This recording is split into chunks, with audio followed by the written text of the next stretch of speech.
It also requires full back pay.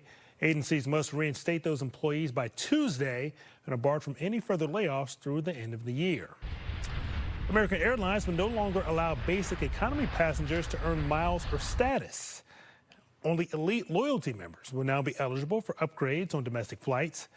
Delta also recently made a similar change, no longer allowing Delta SkyMiles for basic economy ticket holders. And now at 6, it is official. The Chicago Bears are in the playoffs for the first time in years. We are live with how fans are celebrating and what is next. To veto or not to veto? That is the question Mayor Brandon Johnson is weighing after the city council passed an alternative budget. The Department of Justice in hot water over its handling of the Epstein files, why officials say they haven't released all the documents required by law. And taking a live look outside this morning, beginning to look a lot less like Christmas as the snow melts, the temperatures go up. What's Santa gonna do? Oh my gosh, that made me chuckle. Good morning. Thanks so much for joining us on this Monday. I'm Natalie Baumke. I'm Anthony Ponce. Let's get straight over to Mike Kaplan for a look at these warming temperatures. How we doing outside? You know, yesterday I thought was a nice day. We had all that sunshine, made it up to 33, didn't feel that cold. Today it's going to be warmer. However, sunshine's going to be a limited supply, shall we say. Out there right now, it is cloudy. Temperature-wise, 32 to 34 most areas. We got 35 now at O'Hare, 33 at Chicago Heights, Woodstock, Aurora, LaSalle, Peru, and Merrillville, right at the freezing mark. In Rensselaer, a little colder, where it is 28. I think today we can muscle it up to 42 for the high. That's several degrees warmer than normal and 9 degrees warmer than it got yesterday, despite all of that cloud cover. There's a chance of a sprinkle in a few spots, mainly this afternoon. Not much at all, and it will be just rain, no snow expected. Gabrielle is here to give us an update on what you say, the Dan Ryan we have a crashed on the inbound side of the Dan Ryan. Remember, we had that outbound crash on the Kennedy near Damon. It was about a half hour ago, but it was closing all lanes. Still a little bit of stop and go there as you approach Damon. But let's talk about the Dan Ryan. Inbound at 18th, there's a crash reported blocking a left lane. Traffic starts right at 43rd all the way to around that spot, so just mixing into your normal inbound delay. Luckily, we're not having any school this week. Happy Merry Christmas, happy holidays, everyone out there. But still, 25 minutes from 95th all the way to the Burn interchange, partially because of that crash that we have there. 25 minutes on the Stevenson from 355 to DeSable Lakeshore Drive. Same on the Eisenhower, and we're going to call it around the same on the Kennedy from O'Hare to downtown. Also on Union Pacific Northwest, we still have some trouble. There is a train stopped at Gladstone Park. It's due to a medical emergency, so please keep that in mind. Natalie, Anthony. Thank you so much, Gabby. Well, the Chicago Bears are back. For the first time in 5 years, they're heading to the playoffs. Roseanne Tejas is live to tell us how they are preparing. Roseanne. Oh, Bears fans have extra spring in their step today after a crazy weekend. I feel like we laughed, we cried, and at the end of the day, we're headed to the playoffs. So we came out here to White Palace Grill to talk to people about their weekend. Right now, there's a lull in the crowd, and frankly, there are a couple people who are supposed to be at work in the next room. So we come back here and we're going to show you some other fans we talked to and get their thoughts after this whirlwind roller coaster of a weekend. This whole season has just been a roller coaster, you know.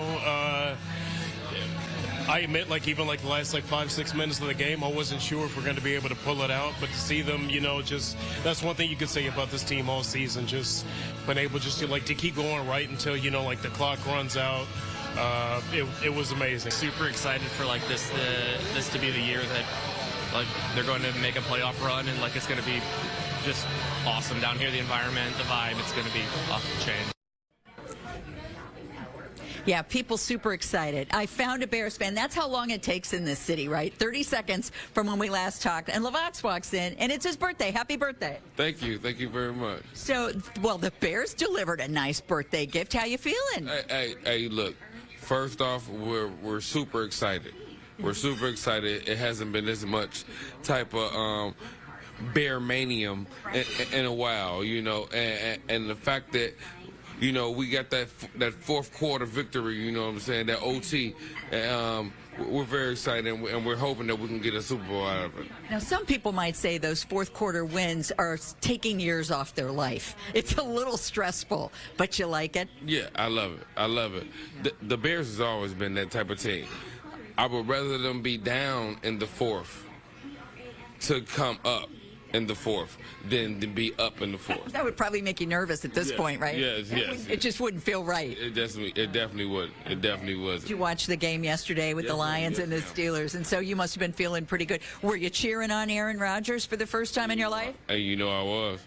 Because we got to get that little edge. You know what I'm saying? So, but at the end of the day, everybody's doing good. We have spirits, and hopefully. Fingers crossed. I'm with you, LaVox. Thank you so much for talking to us. Have a great rest of your birthday. You as well. Okay, great. So, yeah, not hard to find excitement about the Bears this morning. We're at the White Palace Grill. We're going to hang out here for a while and chat it up with the Bears fans. Back to you guys now in the studio. We got to enjoy this. We got to enjoy it. Thank you, Roseanne. Glad to know they're, 6:05 in the morning. But, hey, I'm still riding high from that Saturday People night are so game. jazzed, yes. Man, it's great. All right, here at Fox 32 Chicago, we want to see you, of course, in your best Bears gear. Send your photos into gdc@fox.com. Could end up on the air. We're going to be showing your pictures all Friday morning for our Orange Friday tradition. And we are in the final stretch here. Hey, Bears need all the hype they can get. Let's enjoy this. That's right, Anthony. All right, down to business now this morning. After months of debate, the Chicago City Council has passed a budget, but it is not a done deal just yet. Mayor Brandon Johnson could still veto it. And this morning, we're waiting to see if that's going to happen. He's got 5 days after it passes to do so. The $16 billion spending plan rejects Mayor Johnson's proposal to reestablish the so-called head tax on large city businesses. That's a tax that would have raised close to $100 million. The alternative budget plan was crafted by conservative and moderate alders, along with some members of the Progressive Coalition.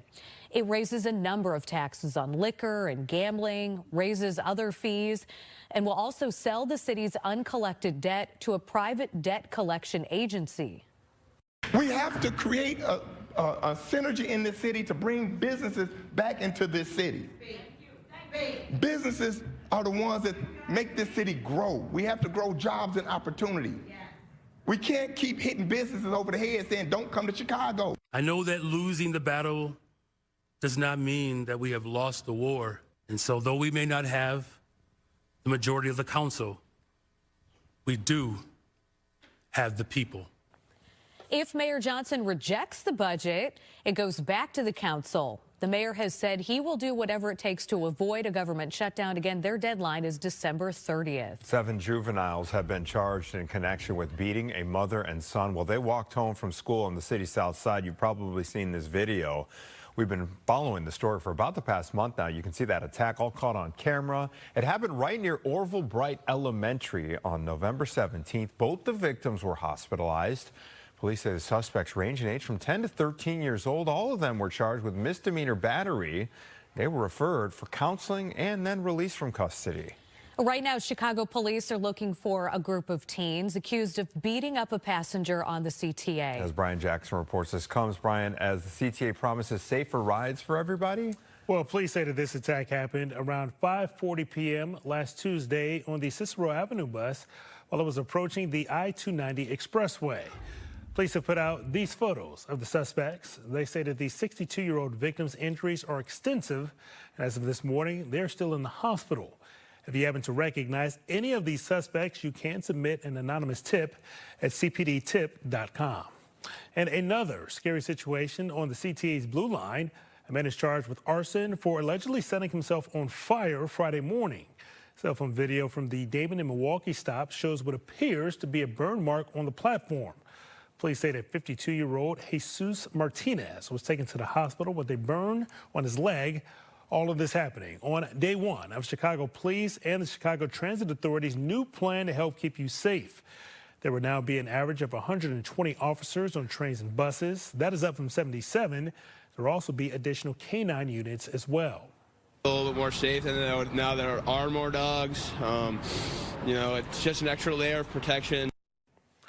Last month, a man set a woman on fire on the Blue Line, one of the many incidents on the CTA in recent months. And despite this security upgrades, the Federal Transportation Administration says it is not satisfied with CTE's plan. It is once again threatening to withhold $50 million from the agency if they cannot come up with a plan. It says it involves crime prevention, intervention enforcement, and protects workers and riders. The CTA tells us it will respond to the FTA's request. Natalie? And Brian, we've got a wild rescue caught on camera in Oak Brook. Dash cam footage shows the moment officers pull a man out of his burning car. It happened along Route 83. Police say an officer was on patrol when he saw a driver speeding without their headlights on. Shortly after, they crashed and the vehicle burst into flames. The driver and 2 officers were hurt, but they are expected to recover. All right, 6:09. Let's check back in with Mike Kaplan to see how this work week is going to play. Are we getting kind of gradually, step-by-step warmer this week? Is that how it's looking? We have a whole bunch of 40s, a couple of 50s sprinkled in for good measure. Snow, non-existent. Ooh. Other than a couple plowed piles in the shaded areas. That's about it. So if you're hoping for a white Christmas, boy, it looked like we'd have one a few weeks ago. It's just not going to happen. All of that snow has pretty much gone away. So here's the deal for the week ahead. Mild but cloudy holiday week. I mean, there'll be some peaks of sun here and there, but highs are going to be mainly in the 40s every day this week. There are going to be a couple of surges, I think, into the 50s, and no snow is expected, and only some light rain a couple of times. And I think Wednesday night, right around the time Santa's flying into the area, that's the most likely time that it's going to be raining. 35 at O'Hare Midway right now, 33 at Woodstock and Morris, 32 Maryville, Kankakee, Valparaiso, 31, and in Michigan City, same as Chicago's lakefront, 34 degrees. I think today we can max out into the low 40s. Our model is putting some upper 30s around Woodstock, DeKalb, Rockford. That may hold. Not a lot of variety across the area. Don't expect much more than a few peaks of sunshine, and there may even be a few sprinkles coming down at some point, especially this afternoon. I'll show you where temperatures are going and explain kind of a complicated temperature setup this week. That's in a few minutes. Back to you both. Thank you very much, Mike. Appreciate it. Well, here's your invite to start 2026 off right with Fox Chicago. Join Anita Blanton and Jake Hamilton live from Tao Chicago Nightclub as we celebrate New Year's from Times Square to Texas with performances with Bun B, Cupid, Cleo, Fox, and more. Fox Local, New Year's Eve live. The party starts at 10 p.m. on Fox 32 and Fox Local Chicago.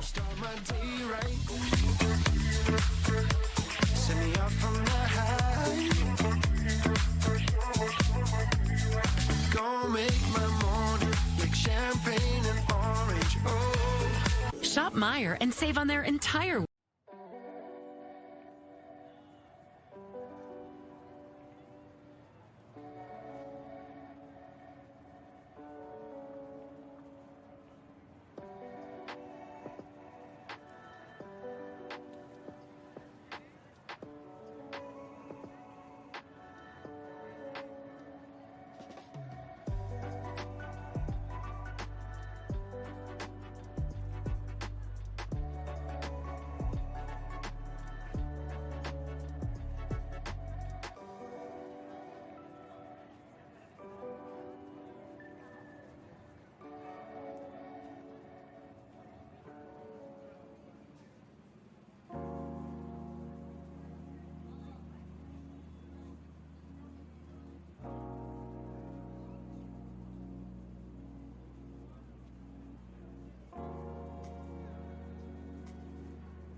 New this morning, Australian police say the men accused of killing 15 people at Bondi Beach had trained extensively for that attack. Video of Naveed Akram and his father, who was killed by police, show the two firing guns and practicing tactical movements. Police say the two started their attack by throwing bombs toward a crowd celebrating Hanukkah. Those bombs did not explode. Akram is charged with 15 counts of murder. The Jewish community in Chicago is showing solidarity with Australia. They held a menorah lighting overnight in Lincoln Park to commemorate the final night of Hanukkah. People there say the lighting is a symbol that light overcomes darkness in the wake of the tragedy. That we will always, always continue to light our menorah and never, ever let our light be extinguished. There has been added security at Hanukkah events throughout the city since the attack in Australia. An ICE agent opens fire at a man after he hit the agent and another with his car. This was in Minnesota. Federal authorities say that they were trying to detain the man, who is a Cuban immigrant living in the U.S. illegally, when the man drove away. He hit one ICE agent, two parked cars, and then a second agent. Both agents were hurt, but not badly, and the suspect has been taken into custody. Meantime, today a federal judge will hear arguments on whether Kilmar Abrego Garcia should be returned to immigration custody after being free just over a week. Abrego Garcia immigrated to the U.S. illegally from El Salvador as a teenager. In 2019, an immigration judge granted him protection from being deported back to his home country, finding that he faced danger there from a gang that had targeted his family. In March, he was mistakenly deported there anyway. 6:15 now, and we want to get another check of the forecast. It is the week of Christmas. All right, Mike, what's in store? I think that the man in red is going to be coming in rain on Christmas Eve night. Yeah, instead of snow, Rudolph's going to have the windshield wipers on over that front of that sled. Yeah. So, yeah, here's the deal. This is going to be a mostly cloudy, mild week ahead. Pretty decent weather for travel around the area. There are no big snowstorms in the forecast, no gushes of Arctic air, just a lot of cloud cover and mild temperatures. It is cloudy out there right now, as evidenced by this view from our roof camera. Temperature's not that bad for morning on the 22nd of December. We've got 35 at O'Hare Midway, Woodstock 33, likewise there in Grundy County. Freezing on the nose at Merrillville, and in Gary it is 34 degrees. Let's take a look at our future cast. It does have precipitation on it. Hardly any of that is reaching the ground. You have to go up into central and northern Wisconsin to see any snow reaching the ground. Snowing right now in Green Bay, in fact, where they're still crying over their loss to the Bears. Now, there could be a sprinkle here this afternoon. Temperatures are going to be getting up into the 40s, but that cloud deck is going to remain rather stubborn. So I'm going to say mostly cloudy. Maybe we get a peak of sun here or there. 42 for the high. It's about a 10-degree bump from yesterday and nothing more than a couple of sprinkles. Look at the 7-day forecast. Every single day here warmer than normal. The high for Christmas Day happens at night. Most of the day will be in the 40s. We'll have another 50-something on Friday and Saturday, but this could be another one of those periods where the high temperature happens at night. There will be a quick shot of some colder air, but not too cold on Sunday. What you do not see, snowflakes coming down in the 7-day. All right, Gabriella Primus. Sky Fox is able to fly this morning. What do we see? They are flying over the Kennedy Expressway here, Mike Kaplan. Around 30 minutes for your inbound trip from O'Hare to downtown. 25 minutes on your way outbound towards O'Hare if you are heading out early this morning for your holiday travels. Let's take a look at some other drive times. Holding steady over on the Eisenhower, 25 minutes from Route 390 to the Old Post Office. Same on the Stevenson. Still at 20 minutes on the Dan Ryan, looking a little better. We had that earlier crash inbound on 18th. That was blocking a couple lanes. That has been cleared now, but a little residual stop-and-go traffic. Our new crash, though, is westbound I-80 near Cherry Hill Road over in the Joliet area, causing a little bit of stop-and-go traffic, as you see. I'll keep you updated on this and much more. Natalie and Anthony. All right. Thank you very much, Gabby. Appreciate it. 6:18, the Justice Department released more files from the Jeffrey Epstein investigation. This is over the weekend. Critics are, though, saying the administration isn't moving fast enough. As Doug Luzader reports from Washington this morning, some files disappeared and then quickly reappeared. The Justice Department released plenty of Jeffrey Epstein documents by Friday's deadline, including photographs of some powerful people in his circle. But many of the pages documenting possible abuse by the accused pedophile are heavily redacted, and many documents simply haven't been released. What the American people want to know is, who are these people? And instead of holding them accountable, Pam Bondi is breaking the law. The Democrat and Republican in Congress who pushed the effort to release as much as possible say this isn't enough, and they blame Attorney General Pam Bondi. Her deputy defended the pace. So the same individuals that are out there complaining about the lack of documents that were produced on Friday are the same individuals who apparently don't want us to protect victims. And the DOJ had to explain why some documents, including this photo that included an image of Donald Trump, disappeared. You can see in that photo, there's photographs of women. And so we learned after releasing that photograph that there were concerns about those women and the fact that we had put that photo up. So we pulled that photo down. That photo would later be released again. In the meantime, we could see an effort in Congress to up the pressure on the Attorney General. The quickest way, and I think the most expeditious way to get justice for these victims is to bring inherent contempt against Pam Bondi. And that doesn't require going through the courts.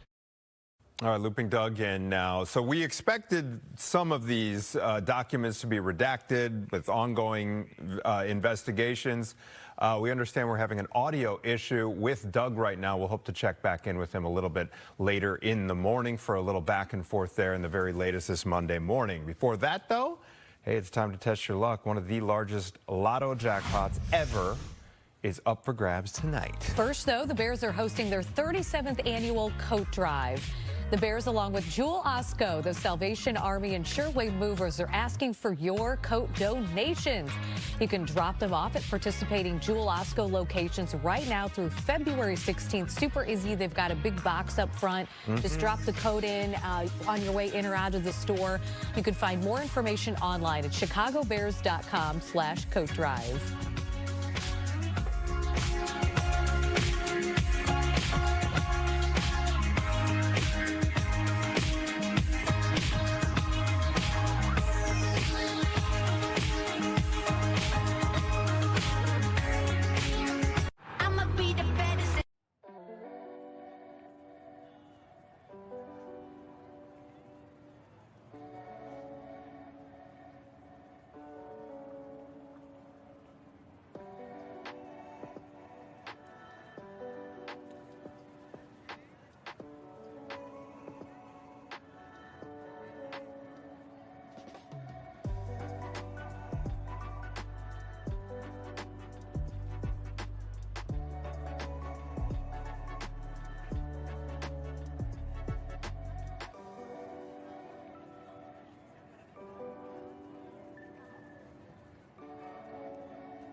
.623, and for the first time in 5 years, the Bears are heading back to the playoffs. It's official, everybody. After the Bears' big win on Saturday night against the Packers, they needed the Steelers to beat the Lions last night, which, hey, the Steelers came through there. They beat the Lions 29-24 after a last-second penalty, wiped out a Lions game-winning touchdown. There's still 2 games left here in the regular season. That will determine where and who the Bears will face in the playoffs, but they are in. Amazing. Yeah. This morning, we're waiting to see if Chicago Mayor Brandon Johnson vetoes the alternative budget plan passed by City Council over the weekend. The $16 billion spending plan raises a number of taxes on liquor and gambling, raises some fees, will also sell the city's uncollected debt to a private debt collection agency. 7 juveniles have been charged in connection with beating a mother and son while they walked home from school on the city's south side.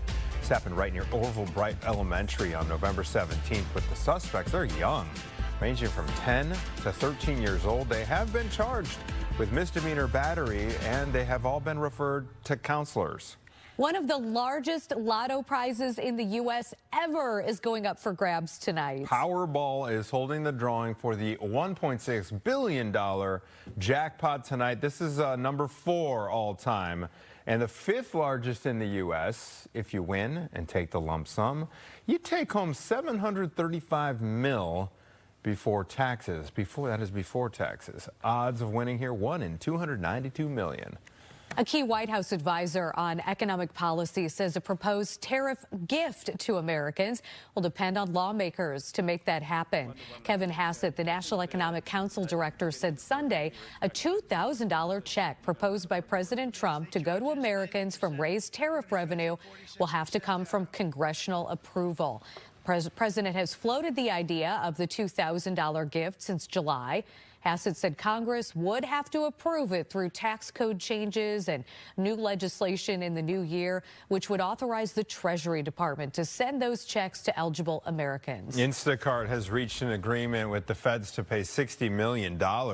This settlement stems from allegations by the Federal Trade Commission that it misled customers via false advertising, failure to provide refunds, and also used unlawful subscription enrollment practices. Instacart will pay up, but not have to admit to any wrongdoing as part of the settlement. Georgetown suspending men's basketball coach Ed Cooley after he hurled a bottle in the stands and hit a child over the weekend. His team missed a three-pointer at the buzzer and would lose to Xavier. Cooley apologized during the post-game press conference, saying it was, quote, out of character for him to get that upset. He will miss just 1 game. All right, Pittsburgh Steelers wideout DK Metcalf could be in some trouble with the league after he was caught on camera throwing a punch at a Lions fan in the stands. Happened during the second quarter of yesterday's game against the Lions. Now, despite that swipe, Metcalf faced no penalties. He continued to stay in the game. Yikes. You wonder what that fan said to him to make him that angry, Mike. There's some speculation online as to what took place. Okay. No, that doesn't necessarily mean that it's true, Right. But there's some reason to believe some of it. So but I think DK Metcalf may be sitting out a game, and he's certainly going to have a fine for that. I was just thinking about that lottery, the Powerball thing. It might make sense to take the annuity instead of the lump sum.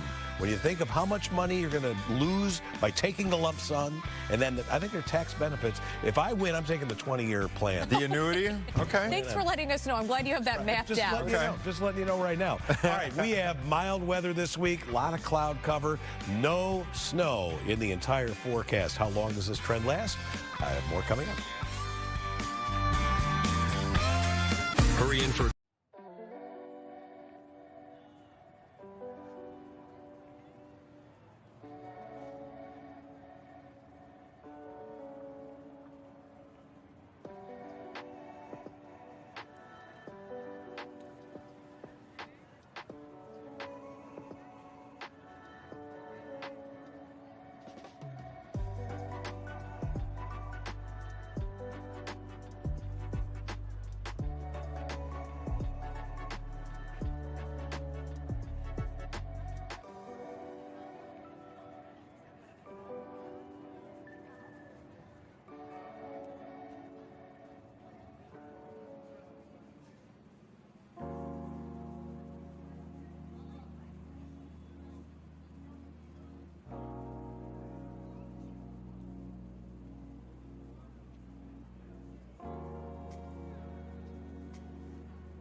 Welcome back to Good Day Chicago on this Monday morning. We appreciate you being here. We sure do. And here's some of the top stories we're following for you this morning. Australian police say the men accused of killing 15 people at Bondi Beach had trained extensively for that attack. Video of Naveed Akram and his father, who was killed by police, show the two firing guns and practicing tactical movements. Akram is charged with 15 counts of murder. Today, a federal judge will hear arguments on whether Kilmar Abrego Garcia should be returned to immigration custody. Abrego Garcia immigrated to the U.S. illegally from El Salvador as a teenager. In 2019, an immigration judge did grant him protection from being deported back to his home country, finding that he would face danger there from a gang that had targeted his family. In March, he was mistakenly deported there anyway. The CDC reports there have been nearly 5 million flu cases this season. 1,900 people have died. 49,000 others have been hospitalized. Most of the illnesses reported are linked to that new variant subclade K. Data from the Illinois Department of Public Health shows flu activity is low but trending upward. All right, let's check back in with Mike Kaplan. Nice view of the city over there. And no chance for a white Christmas anymore. No, no. The only snow is going to be in those plowed piles of snert that you see, and maybe a few shaded areas. And there's going to be no snow falling, that's for sure. It's a mild weather pattern moving forward here. Not just, I think, for this week, but right on through the end of the year and maybe into the first week of January at least. So we've kind of turned the corner after a very cold start to December. Skies are mainly cloudy, and in winter, much of the time, when you have a milder weather pattern, it is accompanied by more cloud cover, and I think that's going to be the case this week. Today, we'll get up to 42, maybe a peak of sun here or there. Breezes will be picking up, and there could be a couple of sprinkles falling, especially this afternoon, but barely anything there. I'll let you know when I think rainfall, actual rain, is most likely this week in a little bit. Right now, Gabriella Primus is here to give us a tour via Sky Fox over the Dan Ryan Expressway, which is still looking okay, Mike. Right now, you know, we're seeing light traffic volume because people are out on break. Happy holidays to you all. So still around 25 minutes from 95th to the Burn interchange, which again is like for this time of morning on the Dan Ryan. Other expressways are still under 30 minutes for inbound trips. Let's talk about trains, though. We have two issues. Union Pacific Northwest, we had those earlier medical issues going on with a passenger there, so expect delays up to 15 minutes and expect delays up to 20 to 30 minutes on North Central service and NCS because of some mechanical problems that are going on. That's all I have for right now. I'll keep you updated on any crashes that come about. I'll send it back to you guys. Okay, thank you, Gabby. Appreciate it. Well, after a long 5 years, guess what, everybody? As of last night, the Bears are officially back in the playoffs. Roseanne Tejas is live with the excitement sweeping Bears Nation. Hey, Roseanne. Don't you love when you can start a Monday with a good news story? We have it for you today, and a very unlikely show of gratitude to Aaron Rodgers and the Pittsburgh Steelers. They did their job, right? They beat the Lions, and now we are moving on. So we came out to White Palace Grill. We've been talking to fans throughout the morning. As I said before, they've all got a little extra spring in their step, including a woman that we met from Northwest Indiana originally, but comes from a long line of Bear fans, and she is so happy that she finally is getting her turn. It was overwhelming, like to be down so much and then to have everything turn in the last 2 minutes was just like incredible. And then to just have a team like Caleb Williams ran around the entire stadium high-fiving all the fans, like you just don't necessarily get that spark from other teams, and just Chicago does it so much different. We are all going to celebrate, and it's going to be an incredible holiday season, and then we're going to take it all the way. Here's to going all the way. Okay, people keep coming in, and they're all Bears fans. So, Latisse, you're excited too? Yes, most definitely. Yes, I am. Yeah, you were saying that Packers game really got you going. Boy, it really got me going, because at the end, I was like, oh, my God. But when he got that touchdown at the end, and I said, okay, we doing something. And then we got the overtime, and then that really excited me, you know. So with that being said, I am a Chicago fan. I love the Bears. I've been in Chicago all my life, and I'm rooting for the Chicago Bears. All right, there you go. People cheering on the Bears. We found somebody else. Yes, Lord. Yes, Lord. How would you think of these games over the weekend? Did it subtract? They were emotionally exhausting, weren't they? Yes, it was. I was stretched out in the bed watching it. It was just exciting. All right, good. Well, we are all Bears fans here, very excited about the developments over the weekend. And we're just talking to the fans as, like I said, everybody's starting the week feeling pretty happy this week in Chicago. Back to you guys in the studio. Love the excitement. Love the excitement. Roseanne, thank you so much. And here at Fox 32, we want to see you in your best Bears gear. Support this playoff-bound team. Send your photos to gdc@fox.com. We will put you up in a gallery. We've been rolling these out every Friday for Orange Friday, and hey, we are in the final stretches here of the regular season. Bears need your support, so let's get these photos in. Well, after months of debate, the Chicago City Council has passed a budget, but we are not done with this drama yet. Mayor Brandon Johnson could still veto it, and this morning we're waiting to see if that's going to happen. It would have to happen sometime this week. The $16 billion spending plan rejects the mayor's proposal to reestablish the so-called head tax on large city businesses, a tax that would have raised close to $100 million. The alternative budget plan was crafted by conservative and moderate, along with some progressive alders, so it truly is bipartisan. It raises a number of taxes on liquor and gambling, raises some fees, will also sell the city's uncollected debt to a private debt collection agency. We have to create a synergy in this city to bring businesses back into this city. Businesses are the ones that make this city grow. We have to grow jobs and opportunity. We can't keep hitting businesses over the head saying, don't come to Chicago. I know that losing the battle does not mean that we have lost the war. And so though we may not have the majority of the council, we do have the people. If Mayor Johnson rejects the budget, it goes back to the council. The mayor has said he will do whatever it takes to avoid, though, a government shutdown. 7 juveniles, other news here, have been charged in connection with beating a mom and her son while they were walking home from school on the south side. We've been following this story for about a month now. You'll recall this video. You can see the attack caught on camera. It happened right near Orville Bright Elementary on November 17th. Both the victims had to be hospitalized. Young suspects here, just 10 years old to 13 years old. All 7 of them were charged with misdemeanor battery and referred for counseling. Then they were released from custody. Right now, Chicago police are looking for a group of teens accused of beating up a CTA passenger. As Brian Jackson reports, this comes as the CTA is promising safer rides for everybody. Well, police say that this attack happened around 5:40 p.m. last Tuesday on the Cicero Avenue bus while it was approaching the I-290 expressway. Police have put out these photos of the suspects. They say that the 62-year-old victim's injuries are extensive, and as of this morning, they are still in the hospital. If you recognize any of the suspects on your screen, you can submit an anonymous tip at cpdtip.com. Another scary situation on the CTA Blue Line. A man is now charged with arson for allegedly setting himself on fire Friday morning. Cell phone video from the Damon and Milwaukee stop shows what appears to be a burn mark on the platform. Police say that 52-year-old Jesus Martinez was taken to the hospital with a burn on his leg. All of this happening on day 1 of Chicago Police and the Chicago Transit Authority's new plan to help keep you safe. There will now be an average of 120 officers on trains and buses. That's up from 77. There will also be additional canine units. A little bit more safe, and now there are more dogs. You know, it's just an extra layer of protection. Last month, a man set a woman on fire on the Blue Line, one of many recent incidents on the CTA.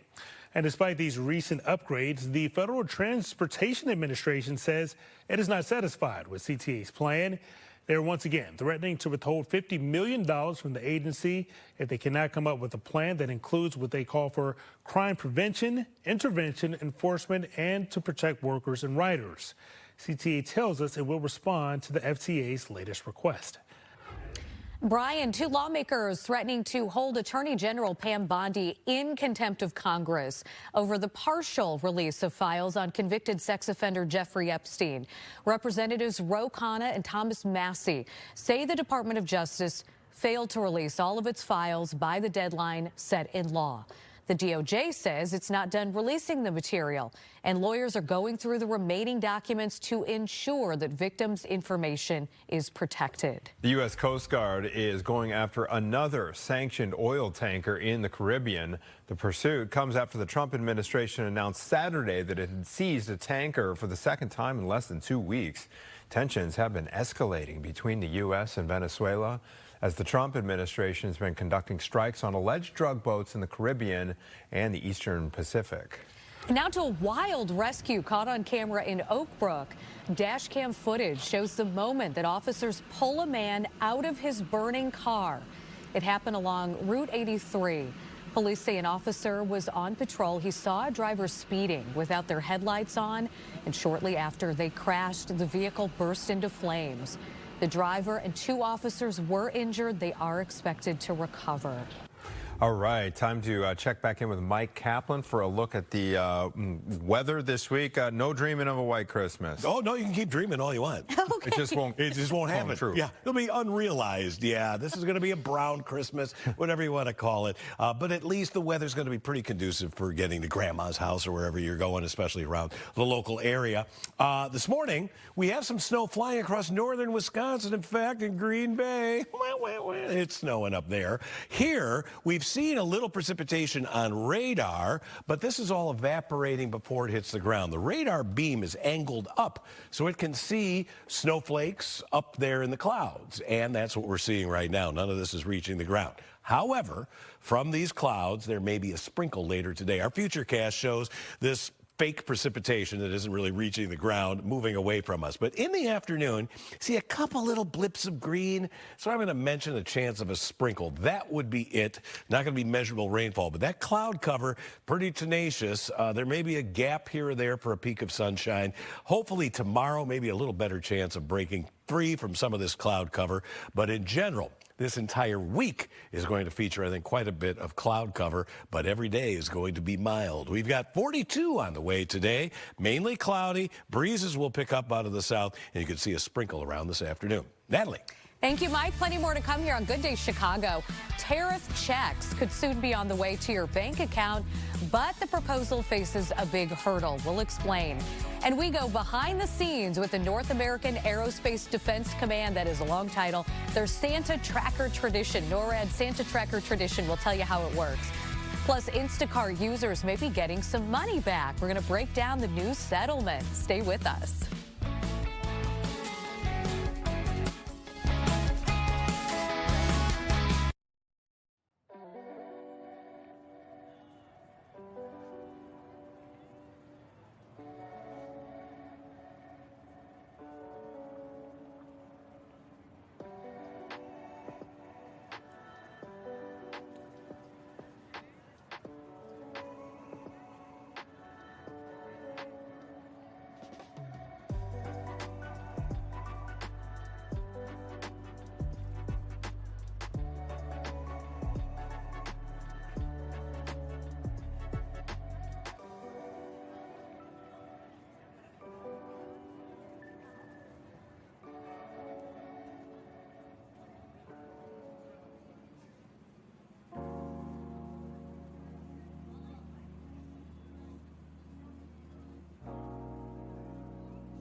6:45, new this morning, Australian police say the men accused of killing 15 people at Bondi Beach had trained extensively for that attack. Video of Naveed Akram and his father, who was killed by police, shows the two firing guns and practicing tactical movements.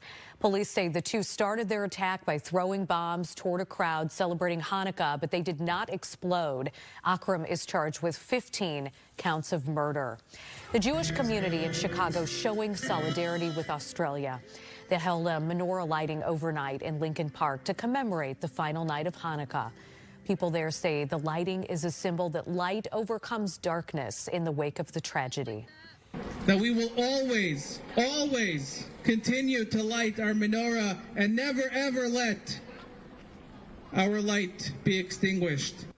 There has been added security at Hanukkah events throughout the city of Chicago since the attack in Australia. An ICE agent opens fire at a man after he hit the agent and another agent with his car in Minnesota. Federal authorities there say that they were trying to detain the man, who they say is a Cuban immigrant living in the U.S. illegally. When the man just took off in his car, he hit one ICE agent, two parked cars, then slammed into a second agent. Both agents were hurt. Not badly, though, and that suspect has been taken into custody. Today, a federal judge will hear arguments on whether Kilmar Abrego Garcia should be returned to immigration custody after being free for just over a week. Abrego Garcia immigrated to the U.S. illegally from El Salvador as a teenager, and then in 2019, an immigration judge granted him protection from being deported back to his home country, finding that he did face danger in El Salvador from a gang that had targeted his family. In March, he was mistakenly deported there anyway. Turning Point USA's annual gathering being described as chaotic in the absence of founder Charlie Kirk. America Fest wrapped up Sunday after 4 days in Phoenix. Top conservative media figures, including Ben Shapiro, Tucker Carlson, Meghan McCain, and Steve Bannon, took the stage and openly criticized one another. Disagreements focused on Kirk's death and the Republican Party's historical support for Israel. Vice President J.D. Vance, though, offered a more unifying message. You lead an incredible movement at Turning Point, and I will fight alongside you and President Trump and every patriot in this room to defend the country that we so dearly love.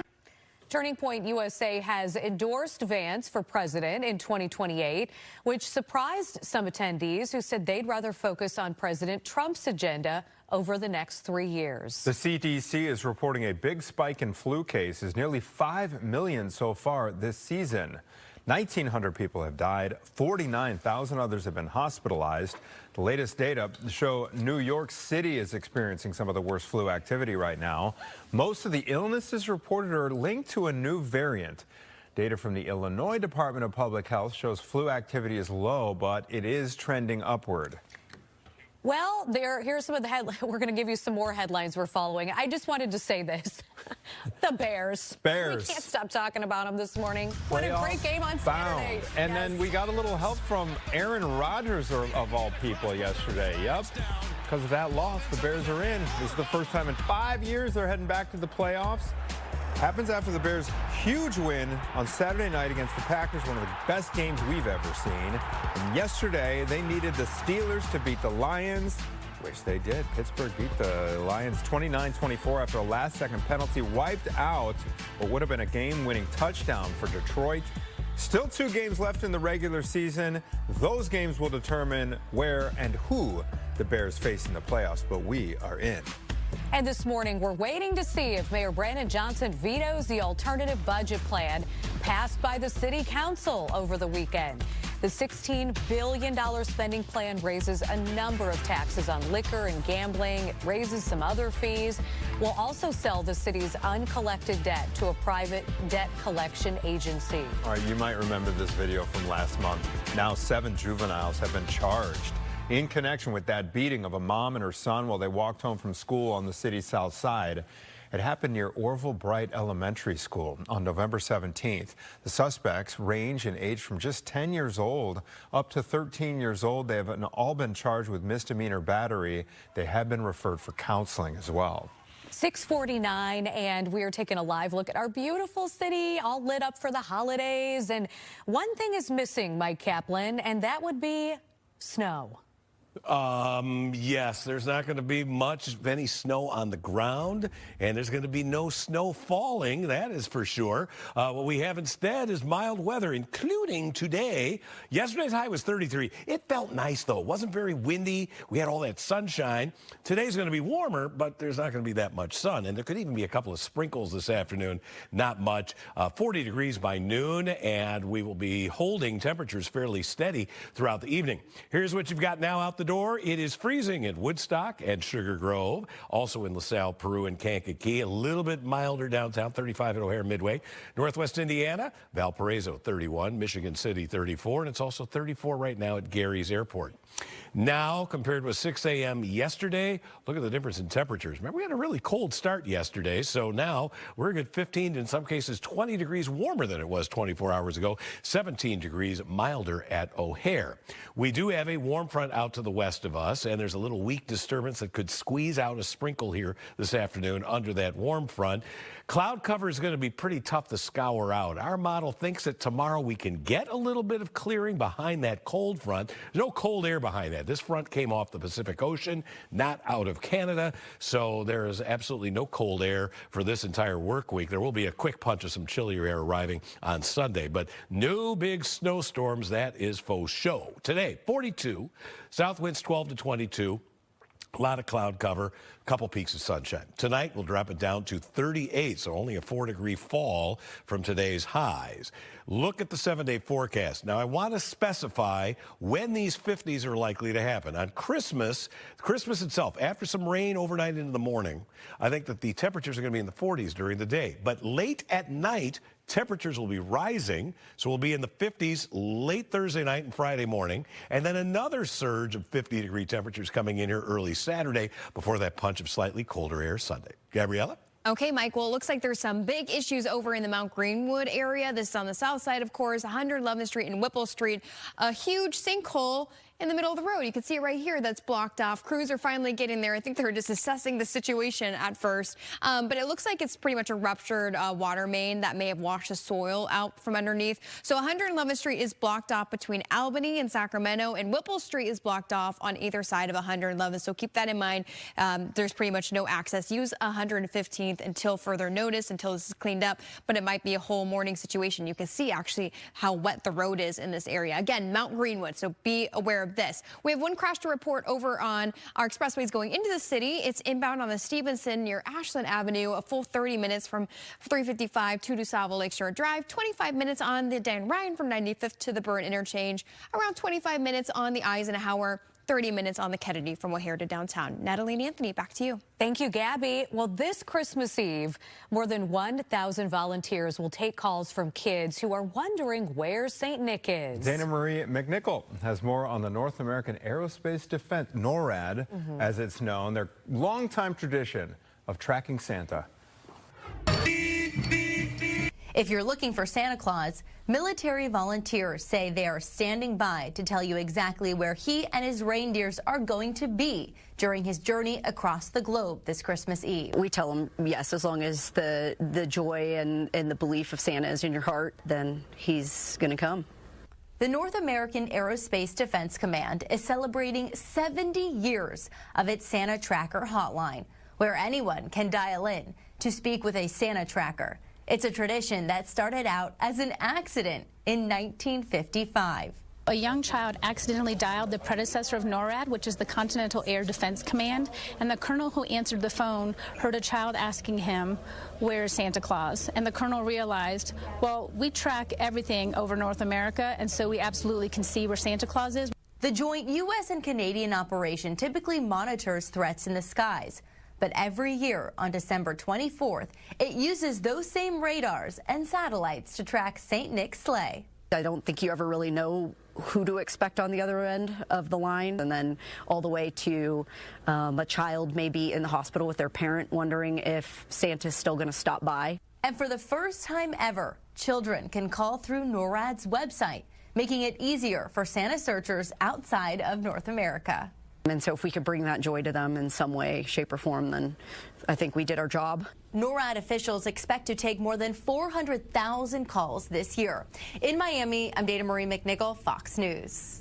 Love that Love story. it too. I know. Theo and Jared were checking it like every 10 minutes. I mean, on the tracker. They weren't calling in yet. Right. It's a great geography lesson for kids, Oh, yeah, that's too, right. isn't it? Don't That's you right. think?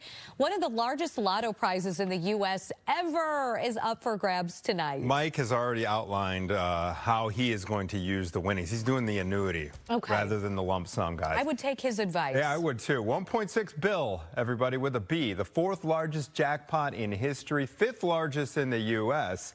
If you win and you take that lump sum, it's $735 million before taxes, okay? The odds of winning, 1 in 292 million. A key White House advisor on economic policy says a proposed tariff gift to Americans will depend on lawmakers to make this happen. Kevin Hassett, the National Economic Council director, said Sunday a $2,000 check proposed by President Trump to go to Americans from those raised tariff revenues will have to come from congressional approval. The president has floated the idea of the $2,000 gift since July. Hassett said Congress would have to approve it through tax code changes and new legislation in the new year, which would authorize the Treasury Department to send the checks to eligible Americans. Instacart has reached an agreement with the feds to pay $60 million. This settlement stems from allegations by the FTC that did a number of things wrong here, that Instagram misled customers with false advertising, they failed to provide refunds, and used unlawful subscription enrollment practices. Instacart will pay up that $60 million, but they will not, as part of this settlement, they will not have to admit to any wrongdoing. It is 6:56 this Monday morning. We have more Good Day Chicago ahead. Stay with us. Good morning, Chicago. Or should I say, good day, Chicago. Yeah, cuz. Weather Authority Chief Meteorologist and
Good Day Chicago at 7 starts now. All right, they won big on Saturday night, and actually they, in a way, won again last night. because they are officially in the playoffs. Talking about the Bears, first time in 5 years, they will be playoff bound. We are live with how fans are reacting. And we're on veto watch. Mayor Brandon Johnson now weighing how to handle the city council's alternative budget that passed over the weekend. The Department of Justice facing new backlash over its handling of the Epstein files, but they are defending their decision to not release them all, required by law. And let's take you live outside here. A beautiful look at Millennium Park as the sun's getting ready to rise. Days are getting longer. Glad you just brought that up. I was going to mention that. Okay, Mike is... Thank you. I had forgotten, and I was so excited about that. We hit the jackpot. Woo! That's right. Sorry, I had other stuff to say, but let's just focus on this. Yesterday, we had the winter solstice, marking the shortest day of the year. And today, by just a few seconds, more daylight hours are on the way. It's not nothing. It's something. There are two kind of turning points in winter for me. One of them is today. The other is when the average temperature starts going up, and that's around January 21st. Okay. So that'll be the next benchmark. Nice. But we have temperatures on their way up today. Good morning, everybody. This whole holiday week is going to feature mild air across all of Chicagoland, today included. Yesterday's high was 33. We're going to take it up about 10 degrees from there today. 33 at 9, 40 at noon, 41 at 4. It's going to stay cloudy, though, and there's just a chance of a sprinkle this afternoon. I don't think anybody's getting what I'd call measurable rainfall. Right now, 35 and cloudy at O'Hare, south wind at 7. That wind is going to pick up this afternoon, which will make it feel a little bit colder than those low 40s that we're going to have a little bit later on. Back to you. All right, thank you very much, Mike. Here's a quick look at traffic. There is a major road hazard at the corner of on 111th Street in the Mount Pleasant neighborhood. So if you use that to go east and west, you are advised to take 115th instead. It's a pothole that's actually pretty dangerous there. Here's a look at your other drive times this Monday morning. Things running smoothly. 28 minutes is your inbound drive time on the Kennedy from O'Hare to downtown. On the Eisenhower, less than a half hour as well. You're still in the green there from Route 390 to downtown. On the Stevenson, just 29 minutes inbound from I-355 to Lakeshore Drive. And smooth sailing on the Dan Ryan between 95th and downtown. You're only at 21 minutes there. Well, it was a very sweet weekend for the Chicago Bears after beating their conference rivals to clinch a spot in the playoffs. Roseanne Tellez live with how fans are feeling this morning. Roseanne. It was a rough weekend in a lot of ways, right? In the end, it was all great, but in the process of the weekend, there was a lot of nail-biting, heart-stopping, and thrilling moments. And this morning, we came to White Palace Grill to talk to some of the fans who are pumped up after all the action this weekend.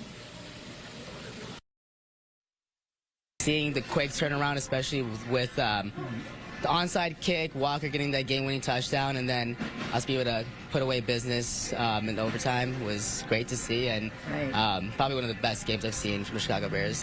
Making everybody nervous to the very last second, and it really makes the excitement worth it. Nail biters. Oh, absolutely nail biters. Yeah, so everybody hoping that this is the year that we go all the way. But what an incredible weekend, right? First, it was a heart-stopping game against the Packers, and then the Steelers, versus the Lions was the same deal, just keeping us at the edge of our seat. But again, everybody so happy this morning that the Bears are finally headed to the playoffs for the first time since 2020. We'll be talking to the fans throughout the morning and bringing that back to you guys. Back to you now in the studio. All right. Thank you, Roseanne. Appreciate it. Love to see it. And here at Fox 32, we want to see you in your best Bears. Just keep the photos coming, everybody. GDC@fox.com. You could end up on the air. We're going to be showing these pictures all Friday morning. Our Orange Friday tradition. I want to see more from that frigid Sunday morning game against Cleveland with the frozen beers. We are in the final stretch here. Bears need all our support and our love heading in to the postseason. All right, now to some more news here. After months of debate, the Chicago City Council has passed a budget, But it's not over yet. Mayor Brandon Johnson could still veto that, and this morning we're waiting to see if that will happen. The $16 billion spending plan rejects Mayor Johnson's proposal to reestablish the so-called head tax on large city businesses, a tax that would have raised close to $100 million. The alternative budget plan was crafted by conservative and moderate alders, along with some members of the Progressive Coalition.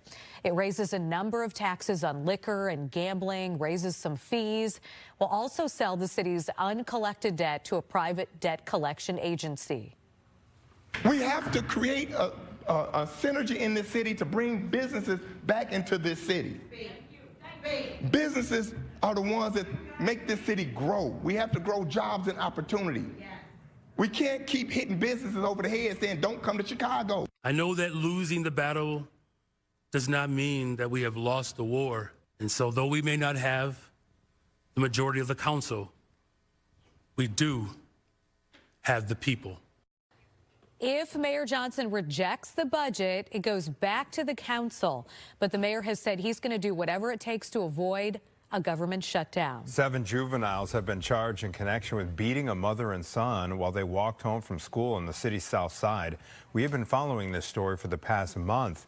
You can see the attack caught on camera there. It happened right outside Orville Bright Elementary on November 17th. Both victims were hospitalized, and police say the suspects here, they are so young.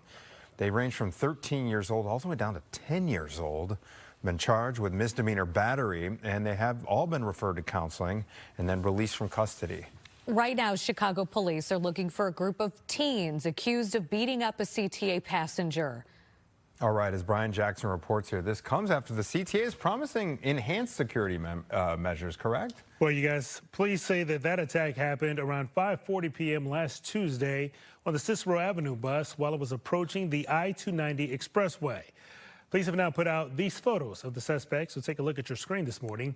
They say that the 62-year-old victim's injuries are extensive, and as of this morning, they're still in the hospital. If you recognize any of the suspects, you can submit an anonymous tip at cpdtip.com. Another scary situation on the CTA Blue Line. A man is now charged with arson for allegedly setting himself on fire Friday morning. Cell phone video from the Damon and Milwaukee stop shows what appears to be a burn mark on the platform. Police say the 52-year-old Jesus Martinez was taken to the hospital with a burn on his leg. All of this happening on the same day the Chicago Police and the Chicago Transit Authority updated their new safety plan. There will now be an average of 120 officers on trains and buses. That is up from 77.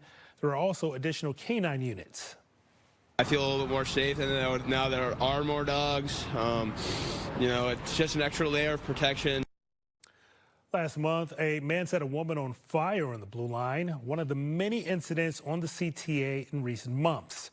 And despite these new security upgrades, the Federal Transportation Administration says it is not satisfied with CTA's new plan. It is once again threatening to withhold $50 million from the agency if they cannot come up with a plan that they say involves crime prevention, intervention, enforcement, and protects workers and riders. The CTA tells us that they will respond to the FTA's latest request. Brian, a wild rescue caught on camera in Oak Brook. Dashcam footage shows the moment that officers pull a man out of his burning car. It happened along Route 83. Police say an officer was on patrol when he saw a driver speeding without their headlights on. Shortly after, they crashed and the vehicle burst into flames. The driver and 2 officers were hurt during this rescue. They are expected to recover.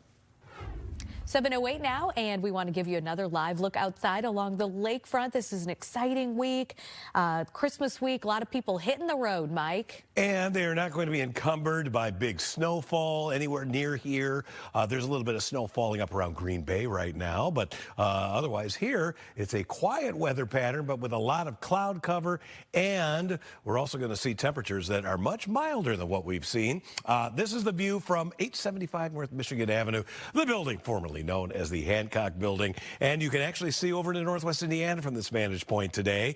Everything looking a little bit blue out there. Once the sun comes up, I think our sky is naturally going to brighten, but getting direct sunshine, it may be tough today. There will be a few glimpses of sun, but cloud cover is going to be pretty widespread. Take a look at the radar. And where almost all of the precipitation that is reaching the ground is located is right there. You're seeing some other stuff being detected there. This is all evaporating before it hits the ground. That is not.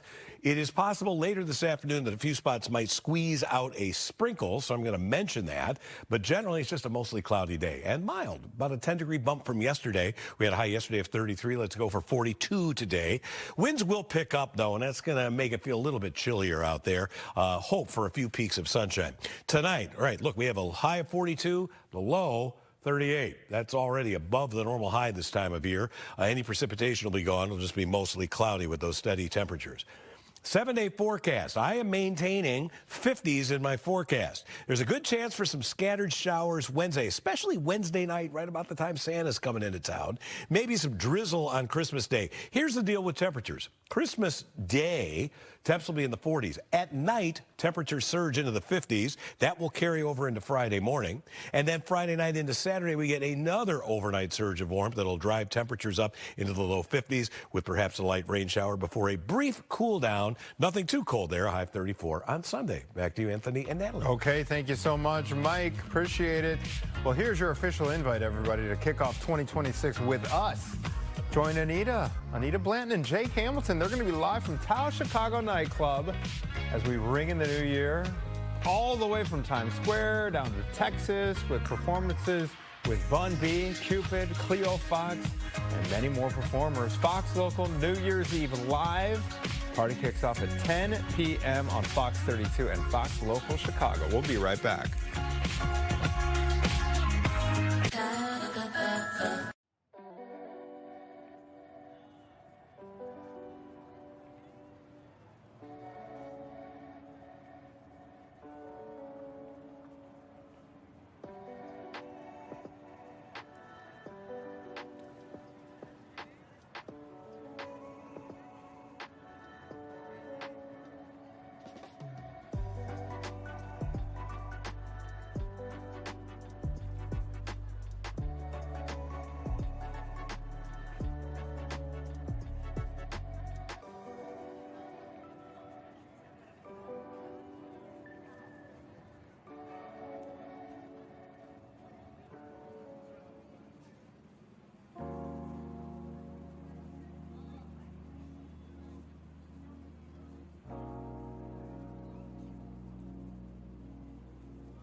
New this morning, Australian police say the men accused of killing 15 people at Bondi Beach had trained extensively for this attack. Video of Naveed Akram and his father, who was killed by police, shows the two firing guns and practicing tactical movements.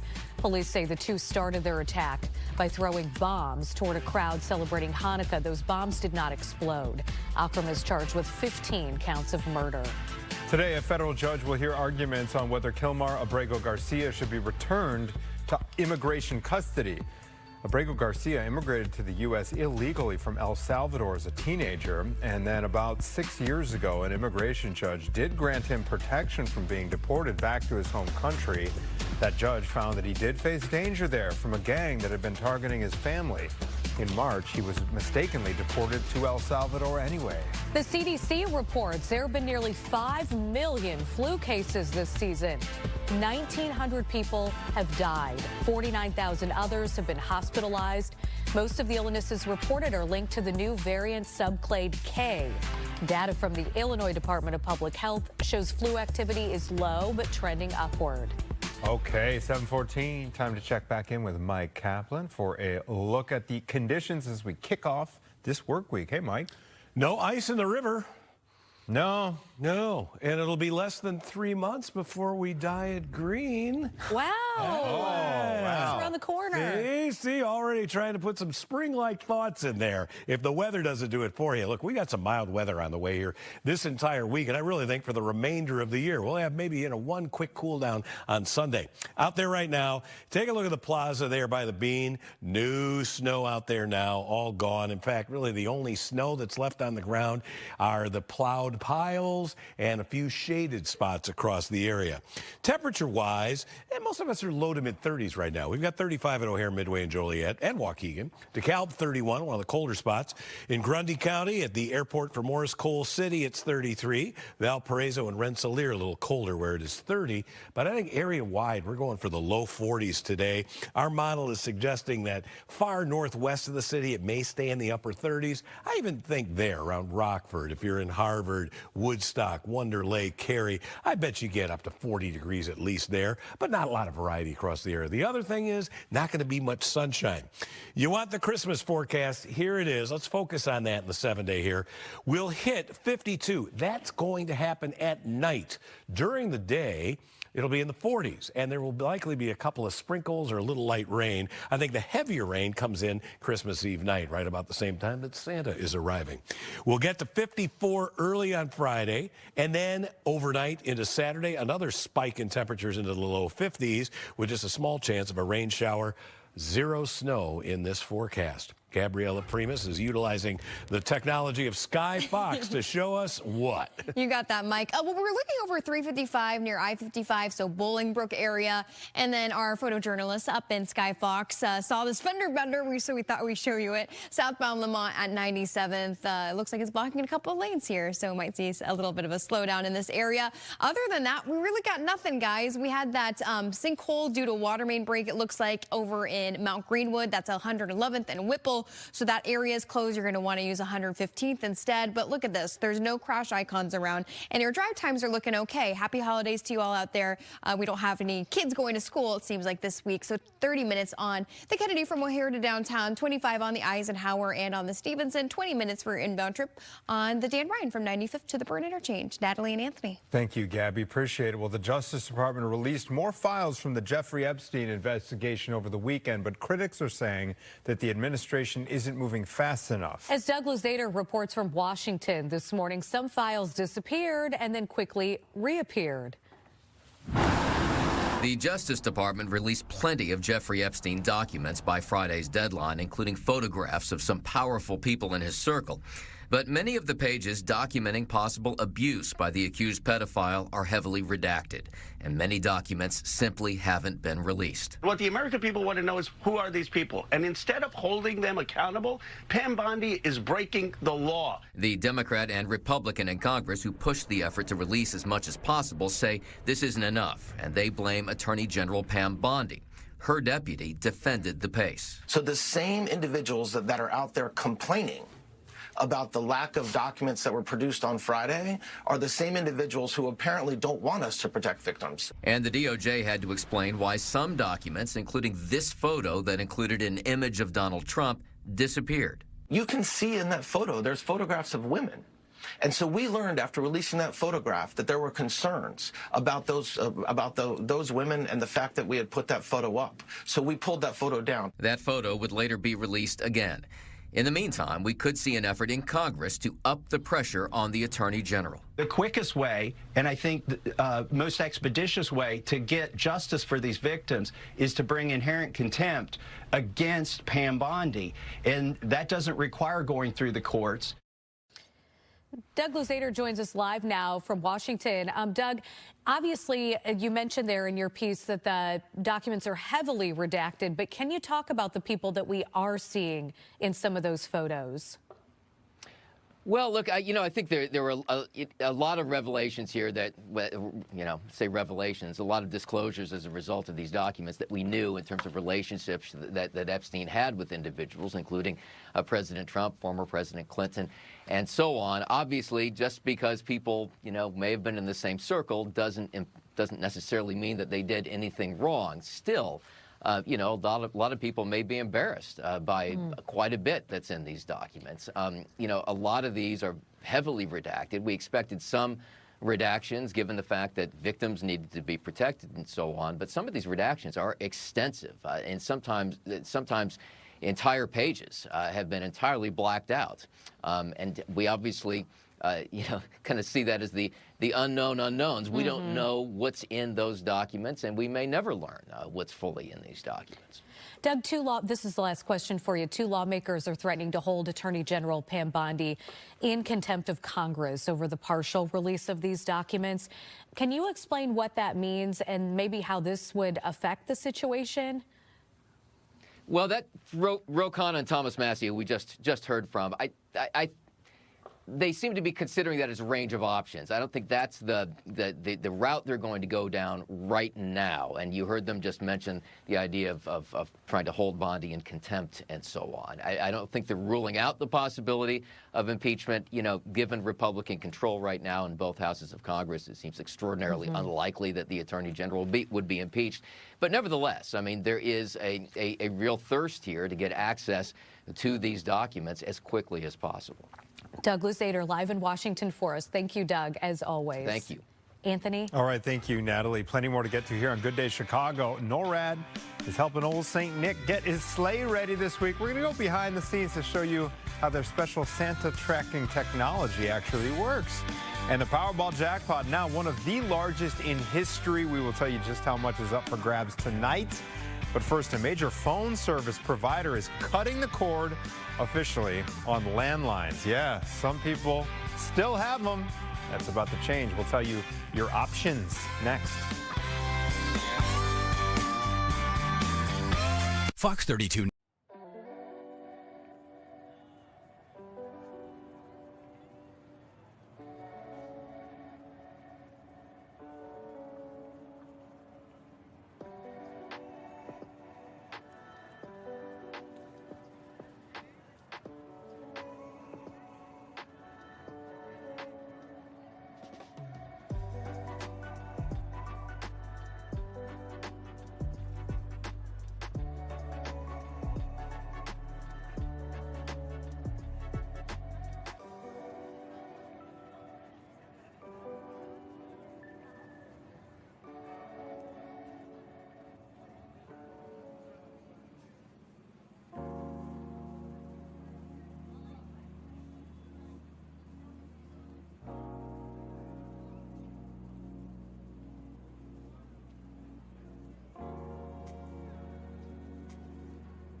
Welcome back. AT&T is warning its customers about a big change here. Sign of the times. It plans to pull the plug on traditional landline service in Illinois. In a statement, the company said it's upgrading to less expensive options like AT&T Phone Advanced. It's a multi-year process. No customer will be without access to Voice of 911 service, but some are not convinced. Jim Chilson with the Citizens Utility Board CUB is here to talk about the options for customers that are left here. Now, Jim, paint a picture for this landscape here. Who is actually going to be affected by this announcement? Because a lot of us have cut landlines, and it's been that way for some time. Yeah, thanks for having me on to talk about this. So, there are a surprising number of consumers who just want that reliable connection to family and friends, to 911 service, to medical monitoring services, to security systems that traditional landline phone service gave to them. The last time we reviewed federal data, as of June of 2024, we're talking about 550,000 customers in Illinois. Many, if not most of those customers are AT&T customers. So, we love our smartphones. Everybody loves their smartphones, the convenience of that. But there are still a significant number of people, I'm sure your viewers know people in their family, who just want no-frills phone service. And unfortunately, over the last decade, AT&T has done everything to jack up the price of that traditional phone service and push a lot of people off. Now, they're making it official. They're saying as of on or after March of 2027, they're going to start phasing landlines out. So, these are some of the most vulnerable and most loyal AT&T customers we're talking about. And we're arguing that, this is a profitable company. They shouldn't turn their backs on these customers. I know CUB has fought to keep this landline service. So, Jim, what are alternative options for people who want to keep that landline service, that reliable service?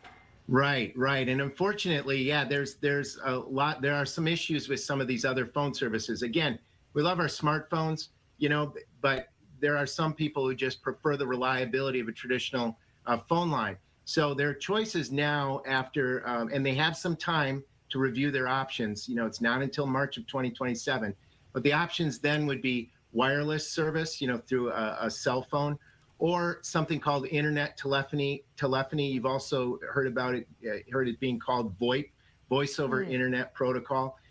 Those types of services will be available to consumers. Our complaint is that a lot of times these services are much more expensive than what traditional phone service can be or has been. I mean, AT&T, in 2017, AT&T offered these local phone plans that were the best local phone service in the state, the most affordable, if not the country. These were great deals. And when AT&T passed this bill in 2017, they started jacking up the price of this service. And you might recall, ComEd gets a lot of headlines. AT&T actually resorted to corruption to get this bill passed in 2017 because it allowed them to get off these low-cost phone plans and also to begin the process of ending landline phone service. They actually had to pay a $23 million fine to federal authorities for using bribery to pass this legislation. So now people are left with wireless service or internet telephony. Internet telephony depends upon the internet. It depends upon power being on. Wireless service, we all know, your phone can run out of juice. So again, I don't want people to panic. We've got, this is a change that's been a long time coming, and they can make choices. But I would recommend people that they review their choices among VoIP options or internet telephony and wireless service. Okay, sounds like they got a little over a year to get their ducks in a row. Jim Chilson with CUB, thank you for your time, sir. Appreciate it. Jim. Thank you so much. Have a good day. All right, you too. Let's send it over to Mike Kaplan. What's cooking over there in the weather department, sir? Was Jim saying that my rotary phone? Yeah, exactly. That go that modem. And this one, like, they used in Mayberry. It's Mabel. Ring up Mount Pilot. All right. We have mild weather on the way all week, and I really think for the most part for the rest of the year. I've got the Christmas forecast coming up as we see the scene of great victory on Saturday night. We'll be right back. Fox 32.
Hey, thanks for joining us here this Monday morning on Good Day Chicago. It's now 7:31. Here's a look at some of the headlines we are following for you this morning. Chicago police looking for a group of teenagers who they say badly beat someone on a CTA bus. They released these images of the three suspects. Police say they assaulted a 62-year-old victim on the Cicero Avenue bus along the 700 block of South Cicero Avenue last Tuesday. They say the victim's injuries are extensive and that person remains in the hospital. This morning, we are waiting to see if Mayor Brandon Johnson will veto the alternative budget that passed City Council. The $16 billion spending plan raises a number of taxes on liquor and gambling, raises some other fees, and also would sell the city's uncollected debt to a private debt collection agency. The Bears are heading to the playoffs for the first time in 5 years. They clinched a spot after the Lions lost to the Steelers last night, so the Bears will wrap up the regular season with games against the 49ers and the Lions. We'll hear about the playoff excitement from Bears fans from Roseanne, who is live in just a few minutes. All right, at least 16 files disappeared from the Justice Department's public webpage for documents related to Jeffrey Epstein, but then they reappeared after backlash. They included a photograph showing President Trump with Epstein, Melania Trump, and Ghislaine Maxwell. The Justice Department did not say why the files were removed, but said that photos and other materials will continue to be reviewed and redacted out of what they are calling an abundance of caution. It only adds to their distrust of this, administration and the way that it's handling it. We have had no communication with anyone there, which then proves, again, incompetence or complete negligence. The Justice Department said hundreds of thousands more files will be released in the coming weeks. Other news, Turning Point USA's annual gathering is being described as chaotic in the absence of founder Charlie Kirk. The event was called America Fest, and it wrapped up yesterday after 4 days.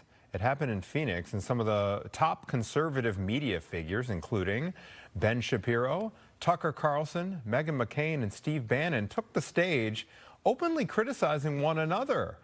Now, a number of their disagreements focused on Kirk's death and the Republican Party's historical support for Israel. Vice President J.D. Vance took the stage, though, offering a more unifying message. You lead an incredible movement at Turning Point, and I will fight alongside you and President Trump and every patriot in this room to defend the country that we so dearly love. And Turning Point USA has endorsed Vance for president in 2028, which actually surprised some attendees who say that they would rather focus on President Trump's agenda over the next 3 years. Back here in Chicago, a man is facing charges after he allegedly set himself on fire on a Blue Line train. This is cell phone images from Friday morning at the Damon and Milwaukee Blue Line stop in Wicker Park. You see what appears to be a burn mark right there on the platform. Police say 52-year-old Jesus Martinez set himself and his belongings on fire. He was taken to the hospital with a burn on his leg. Martinez has been charged with aggravated arson and criminal damage to government property. 7 juveniles have been charged in connection with an incident last month where a mother and child were beaten while they were walking home from school on the city's south side. This video is so hard to watch. Cell phone video shows a group of young people punching and kicking a 33-year-old woman and her son as they are walking home from Orville Bright Elementary on November 17th. Both victims were sent to the hospital. Police say the suspects, and this is so shocking, range in age from 10 to 13 years old. All of them were charged with misdemeanor battery. They were referred for counseling and released from custody. A Russia general is dead after an explosive device underneath his car detonated. The Russian Investigative Committee says it is investigating who was behind this crime, including looking into if Ukraine intelligence services were responsible here. Ukraine revealed last December it was behind a similar attack on a highly ranked Russian soldier. White House envoy Steve Witkoff says he held productive and constructive talks to end the nearly 4-year-long war between Russia and Ukraine. The talks took place in Florida. They did include both Ukrainian and European representatives.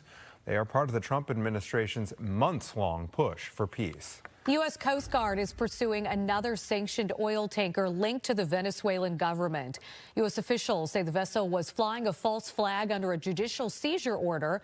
Just days ago, U.S. forces seized a different tanker off Venezuela's coast for the second time in less than 2 weeks. President Trump announced a blockade of all sanctioned oil tankers coming in and out of the South American country. Venezuela's government has vowed to file a complaint with the United Nations Security Council. All right. You know what? I didn't think we would get help in our playoff push, talking about the Bears here, from Aaron Rodgers, of all Who people, knew? right? Exactly, but it all came to fruition yesterday after that big game on Saturday. And so Roseanne is out talking to Bears fans, still riding high this morning. Hi, Roseanne. Hi. Well, Anthony, not only did we get help from Aaron Rodgers, we were cheering him on, right? When does that ever happen? But it was a nice turn of events and, of course, clearing the way with that win over the Lions to advance the Bears to the playoffs. People are pumped. We came to the White Palace Grill this morning, where, by the way, I saw this mural. They have this mural of Chicago icons. You see Mayor Daley, Michael Jordan, the Blues Brothers, and there's Walter Payton up there. And I was thinking, do we dare imagine that they would be adding Caleb Williams and Ben Johnson, maybe DJ Moore? Yeah, people are really dreaming big this morning after the developments over the weekend. So Mike is a fan, and Mike, I see his food just arrived, so sorry about that, Mike, but I know you're a big fan. Yes, ma'am. And so how did you feel this weekend? It was kind of a nail-biter. Oh, yes, it was. I thought we were going to be taken out, but with that play with Caleb Williams at the end, just brought it home. He's your man. Yes, ma'am. Yes, ma'am. So, did you watch the game yesterday with the Steelers, or you heard that we doing Christmas shopping? But I try to catch all the Bear games, if anything. Yeah. So you extra excited this season, ma'am? I'm hoping for a championship soon. All right. Fingers crossed. Okay. Thank you, Mike, for talking to us. We also talked to Nicole. We were chatting with her this morning. And Nicole, you're a big Bears fan as well. Yes. I'm a fan of Jonathan Owens. Oh, I really like him, and I like watching the girlfriends of the players. Bears. Yeah. I love how they. And you were pretty pumped up that they're going to the playoffs. Yes, super excited. I was over the top once. DJ Moore, he got a touchdown. Yeah. The last game on the 20th. Yeah. Or this last Saturday. Yeah. All right. Well, thank you for talking to us. We'll let you eat your delicious breakfast, and then. I think this guy might be a Bears fan. I don't know. Just a little bit. And so, how was your weekend? Beautiful. Beautiful. I watched games all day Sunday. Right. First time I actually cheered for Aaron Rodgers. Yeah. And the last time. That's an odd thing, right? Yes. Right. But DJ number 2 is my number 1 guy. Yeah. He's my guy. So was that your favorite moment in Saturday night's game? Yes. No, 20 was too. When 20 caught the ball, they sent us to overtime. Walker. Yeah. A rookie. Yeah. Yes. That was really. There's some pretty amazing things with the onside kick. Yes. 39 recovery. Blackwell. Yes, I loved it. Yeah. Excited. I'm still excited. And I'm going home to watch some more news so I can get updates on everything that's going on. Yeah. I really love watching the locker room stuff afterward. It's pretty exciting. Hey, what do you think of this coach? I love that. Oh, Ben Johnson's excellent. Excellent coach. I like how he holds everybody accountable. Everybody's excited. I love seeing the locker room where you seeing everybody in there. The coaches, the CEO, the president, everybody's in there, and everybody's enjoying it. Right. Now I got to find me a cheese grater hat. That's an order. Oh, thank you for mentioning that. How about that cheese grater hat? Was that awesome? Instead of the block of cheese, was it DJ that was wearing the cheese grater? Yeah, wearing the cheese grater. Another highlight from the weekend. So we're just kind of keeping the vibe going here at White Palace this morning. I'll toss it back to you guys in the studio. All right, that's great, Roseanne. Yeah, the cheese grater, that could be a popular gift for the holidays, right? All right, there you see where it all happened on Saturday night, where everybody had many coronaries again. 6th comeback victory this season, but it's a habit I don't mind repeating. And we're going to have playoff football, and maybe, if everything works out right, some playoff football right there at Soldier Field. All right, here's the deal. Today, it's going to be mild, but it's going to be cloudy. Maybe a peak of sun here or there. Breezes will pick up, but we're headed for the low 40s today, which is warmer than normal. Right now it's 35 already at O'Hare. We have a south wind at 7. The wind chill's 29. Yeah, it's going to feel a little cooler than the actual air temperature today because the winds will pick up, but it's still not bad. 35 at Joliet and Waukegan, 33 now in Merrillville, LaSalle, Peru, cloud cover, and 32. These temperatures compared with 7 a.m. yesterday, a lot warmer, 17 degrees warmer at the lakefront, 22 degrees warmer than it was 24 hours ago at Woodstock. It will not finish 20 degrees warmer this afternoon. Winds mostly between 5 and 10 miles per hour. You see farther west to Calvin, Rockford, winds beginning to pick up. And I think during the day here, our winds also will be increasing. Here are the wind chills, mid to upper 20s. It's not that bad out there. I mean, you still want the winter coat on, but you're not dealing with sub-zero wind chills.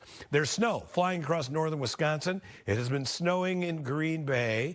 Here, we could see a sprinkle this afternoon. That would be it. 42 for the high. South winds at 12 to 22. If you see a little bit of sunshine, count yourself lucky. It's mainly cloudy. Same tonight, down to 38, so only a 4-degree fall. And then temperatures for the next several days will be above average. I still think that at night on Christmas, we can get a little surge of warmth that might get us into the 50s and last into early Friday. And then on Saturday, a similar Friday night into Saturday morning surge of 50-degree temperatures, followed by a little bit of a downturn in temperatures. Our best chance of actual measurable rainfall would come in late Christmas Eve and right as Santa is approaching the area at midnight. All right, let's look at some photos that came in from the Fox 32 weather app. This is a great shot here. You want snow? Here's your white Christmas. Sharon Osek took this photo over the Rocky Mountains from 37,000 feet, a little bit south of Denver, she says. Sharon, that's a great picture.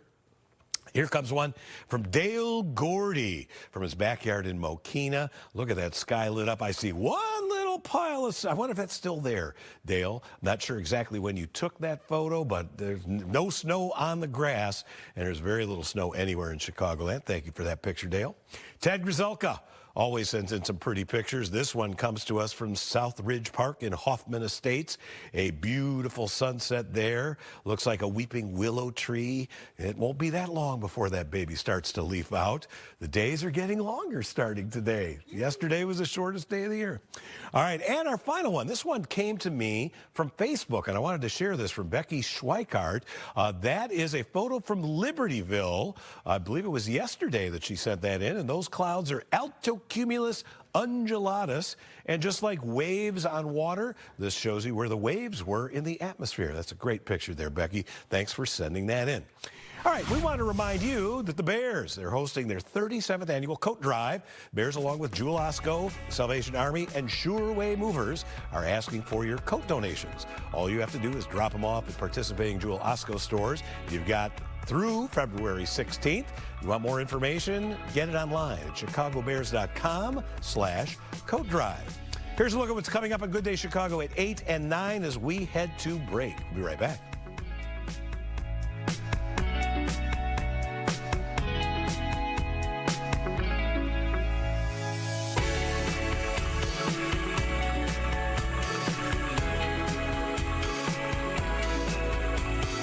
At College of Lake County, we're framed.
This morning, 7 juveniles are facing charges. Yes, this is connected to an incident that happened last month where a mom and her kid were beaten right outside the child's elementary school. They were walking home on the city's south side. You can see the cell phone video there showing a group of young people punching and kicking a 33-year-old woman and her son.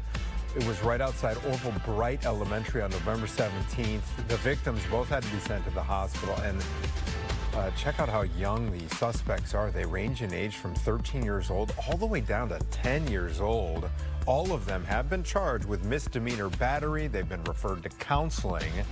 They were released from custody, however. A fiery rescue in Oak Brook is caught on camera. Dashcam video shows the moment officers pulled a man out of his burning car on Sunday morning along Route 83. Police say an officer first saw a car speeding without their lights on. That vehicle then rolled over and burst into flames. Officers used fire extinguishers to put out the fire while getting that driver out. The driver and 2 officers were taken to the hospital with minor injuries. All right, Bears fans have even more to celebrate this morning after the dramatic win at Soldier Field against the Packers on Saturday night. Monsters of the Midway, they are heading back to the playoffs for the first time in 5 years. The team still does have 2 more games to wrap up the regular season. They'll be in San Francisco taking on the Niners Sunday night, and then they will wrap up the regular season the following week at Soldier Field against the Lions, who lost last night to the Steelers. That paved the way for the playoffs being a definite thing. All right, if you haven't gotten a chance to play in the Powerball jackpot, just call it a Christmas miracle because there is still time. There's still time. That's right. Once again, no top winners during Saturday's Powerball drawing. The jackpot has now soared to $1.6 billion. The lump sum is $735 million before taxes. The next drawing is tonight. All right, Pittsburgh Steelers wideout DK Metcalf could be in some serious trouble.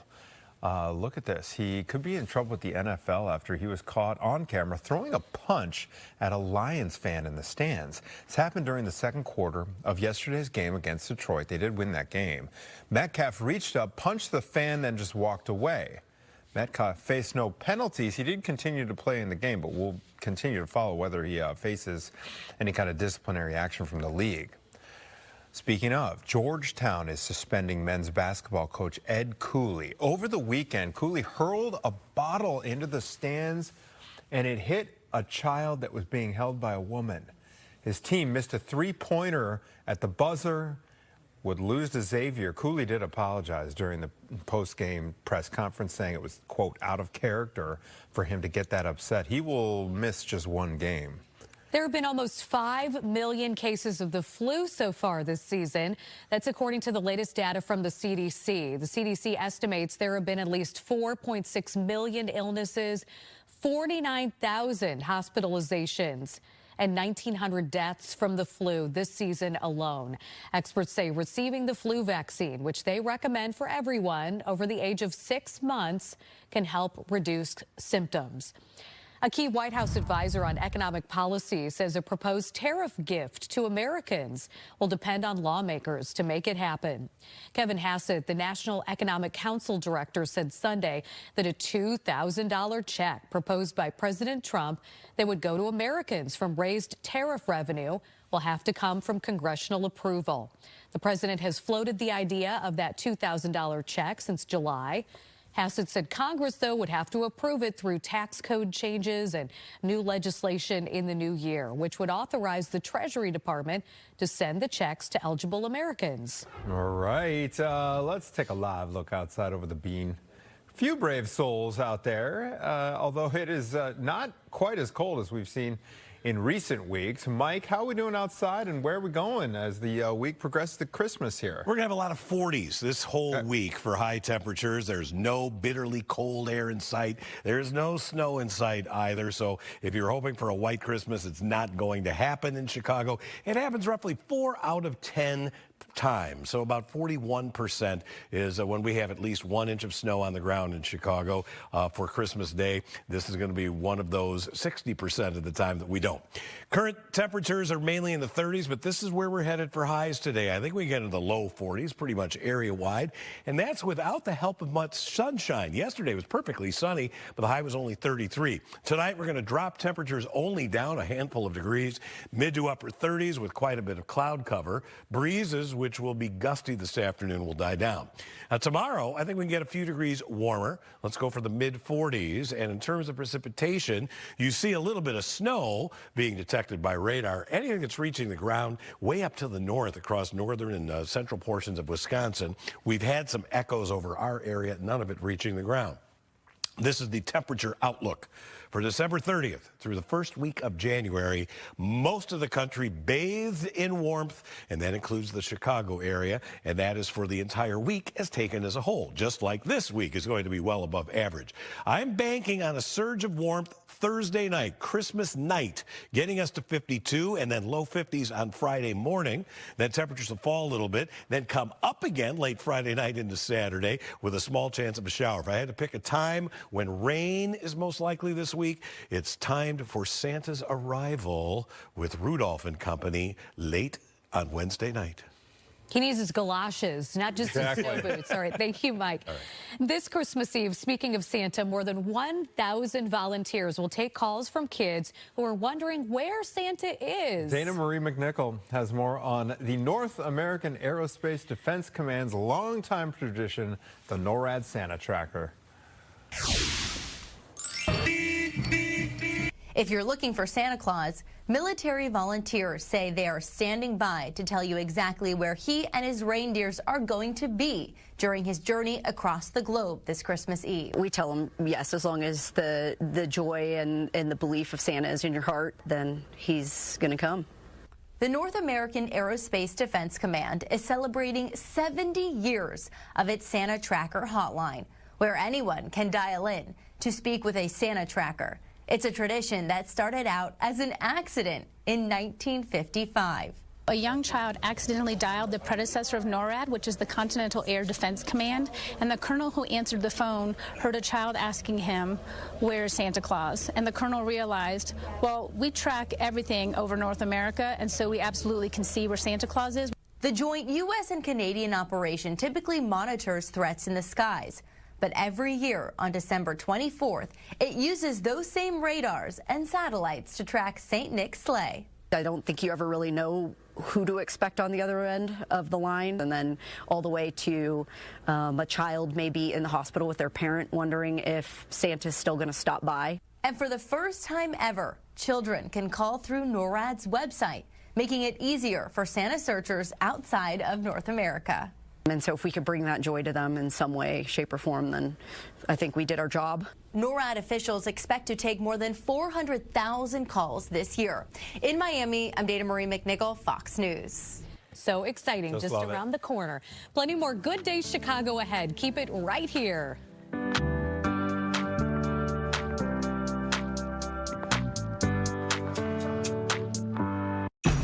Driving in a Honda.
A federal judge is ordering the Trump administration to reverse hundreds of federal layoffs carried out during the government shutdown.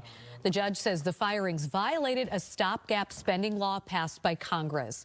The order affects almost 700 workers across multiple agencies, including state, education, and small business administration employees.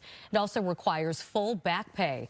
Agencies must reinstate those employees by Tuesday and are barred from any further layoffs through the end of the year. Tech giants Google and Apple are warning their employees with visas to not travel outside the U.S. Staff with both companies received emails from company law firms advising them to stay put if they need visa stamps to re-enter the U.S. Those emails said the visa processing is taking longer than usual, with social media screenings causing appointment delays. That message from Apple specifically names H-1B visas. These are the kinds of visas which the Trump administration raised the price for in September. American Airlines will no longer allow basic economy passengers to earn miles and status. Only elite loyalty members will be eligible for upgrades on domestic flights. Delta also recently made a similar change, no longer allowing Delta Sky miles for basic economy ticket holders. DoorDash is launching a new grocery shopping app inside OpenAI's ChatGPT. Last week, DoorDash's rival Instacart unveiled a similar feature. DoorDash users will be able to ask the app for meal or recipe suggestions and then ask the chatbot to shop for those items using the DoorDash app. Santa ditching the cold weather this year. I can't blame him, and enjoying the Florida sun. He was seen in the Florida Keys scuba diving. St. Nick took his annual holiday plunge in the crystal clear waters of the Florida Keys National Marine Sanctuary. Isn't that beautiful? He brought along his trusted underwater elves and a mermaid to see all of the curious marine life. Good Day Chicago at 8 starts now. Right now at 8 o'clock, after months of debate, Chicago City Council has passed a budget plan. The question now is whether the mayor is on board with it. It's not his plan. We are on veto watch. We introduce you to a local student making a global impact. We'll tell you why he was just named as the youngest honoree of Forbes 30 Under 30. Very, very cool. And hey, Aaron Rodgers did us a favor last night in a victory over the Lions. So the Bears have punched their ticket to the playoffs. Fans excited about the postseason for the first time in 5 years. And unfortunately, forget about a white Christmas. It could be among the warmest we've had in years. Indeed. How warm? We're welcoming Caitlin to set. Good morning, Caitlin. Good morning. How warm we talking for 40s Christmas? and 50s. Yeah, It's wow. going to be a gray Christmas, which is probably not really what you want to hear. Santa wanted it to be mild this year. So Okay, that's evidently he the wants case. to wear his shorts. Yeah. I don't blame him. Today, it is going to be mild as well. We have the chance for a touch of drizzle out there this afternoon, especially north of Chicago. Right now, though, it's quiet. It feels pretty good. We do have clouds in place, and it is going to be a gray day to start off the week, too. 34 degrees at the lakefront now, 35 at O'Hare, freezing in Aurora, 33 in Morris, 36 in Gary. So temperatures, they're not bad this morning. But by this afternoon, I do expect the 40s. 42 is our high. By lunchtime, already 1 p.m., cloudy and 41. Here's your 3-day forecast. So I mentioned the chance for drizzle today. Tomorrow's looking dry and partly sunny. Tomorrow's going to be the best opportunity to get in on some sunshine. Temperatures in the upper 40s. Then we have the chance for some drizzle, fog, clouds, and mild temperatures for Wednesday, climbing into the 50s for your Thursday. We'll take a look at that full forecast ahead. Okay, thank you, Caitlin. Appreciate it. Right now, Chicago police, they're looking for a group of teenagers. They are accused of beating up a CTA passenger. As Brian Jackson reports, this comes as the CTA promises safer rides, Brian, for everyone. Well, police say that this latest attack happened around 5:40 p.m. last Tuesday on the Cicero Avenue bus while it was approaching the I-290 expressway.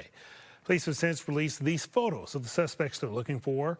They say that the 62-year-old victim's injuries are extensive, and as of this morning, they are still in the hospital. If you happen to recognize any of the suspects on your screen, you can submit an anonymous tip at cpdtip.com. And another scary situation on the CTA's Blue Line. A man is now charged with arson for allegedly setting himself on fire Friday morning. Cell phone video from the Dayton and Milwaukee stop shows what appears to be a burn mark on the platform. Police say 52-year-old Jesus Martinez was taken to the hospital with a burn on his leg. All of this happening on day one of Chicago Police and the Chicago Transit Authority's new plan to help keep you safe. There will now be an average of 120 officers on trains and buses, which is up from 77. There are also additional K-9 units. I feel a little bit more safe, and now there are more dogs. It's just an extra layer of protection. Last month, a man set a woman on fire on the Blue Line, one of many recent incidents on the CTA. And despite these upgrades in security, the Federal Transportation Administration says it is not satisfied with the CTA's plan. They're once again threatening to withhold $50 million from the agency if they cannot come up with a plan that they say involves crime prevention, intervention, enforcement, as well as protecting workers and riders. The CTA tells us they will respond to the FTA's request. Natalie? Brian, 7 juveniles have been charged in connection with beating a mother and her son while they walked home from school on the city's south side. We've been following this story for the past month. You can see the attack was caught on camera. It's so hard to watch. It happened near Orville Bright Elementary School on November 17th. Both victims were hospitalized. Police say this is so shocking. The suspects range in age from 10 to 13 years old. All of them were charged with misdemeanor battery.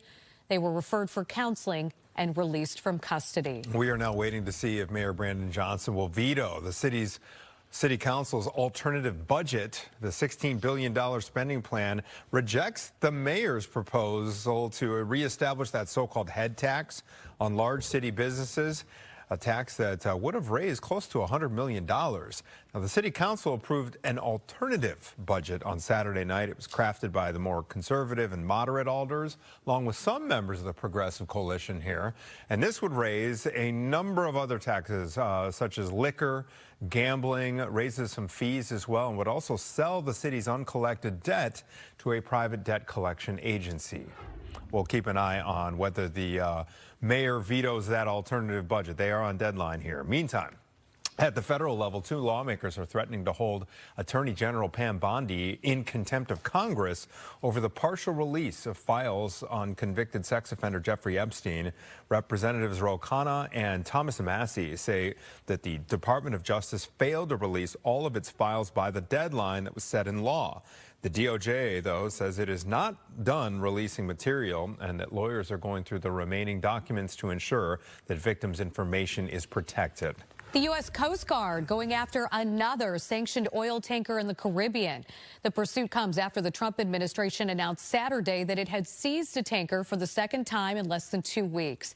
Tensions have been escalating between the U.S. and Venezuela as the Trump administration has been conducting strikes on those alleged drug boats in the Caribbean Sea and Eastern Pacific. And now back here at home, a wild rescue caught on camera in Oak Brook. Dash cam footage shows the moment that officers pull a man out of his burning car. Happened along Route 83.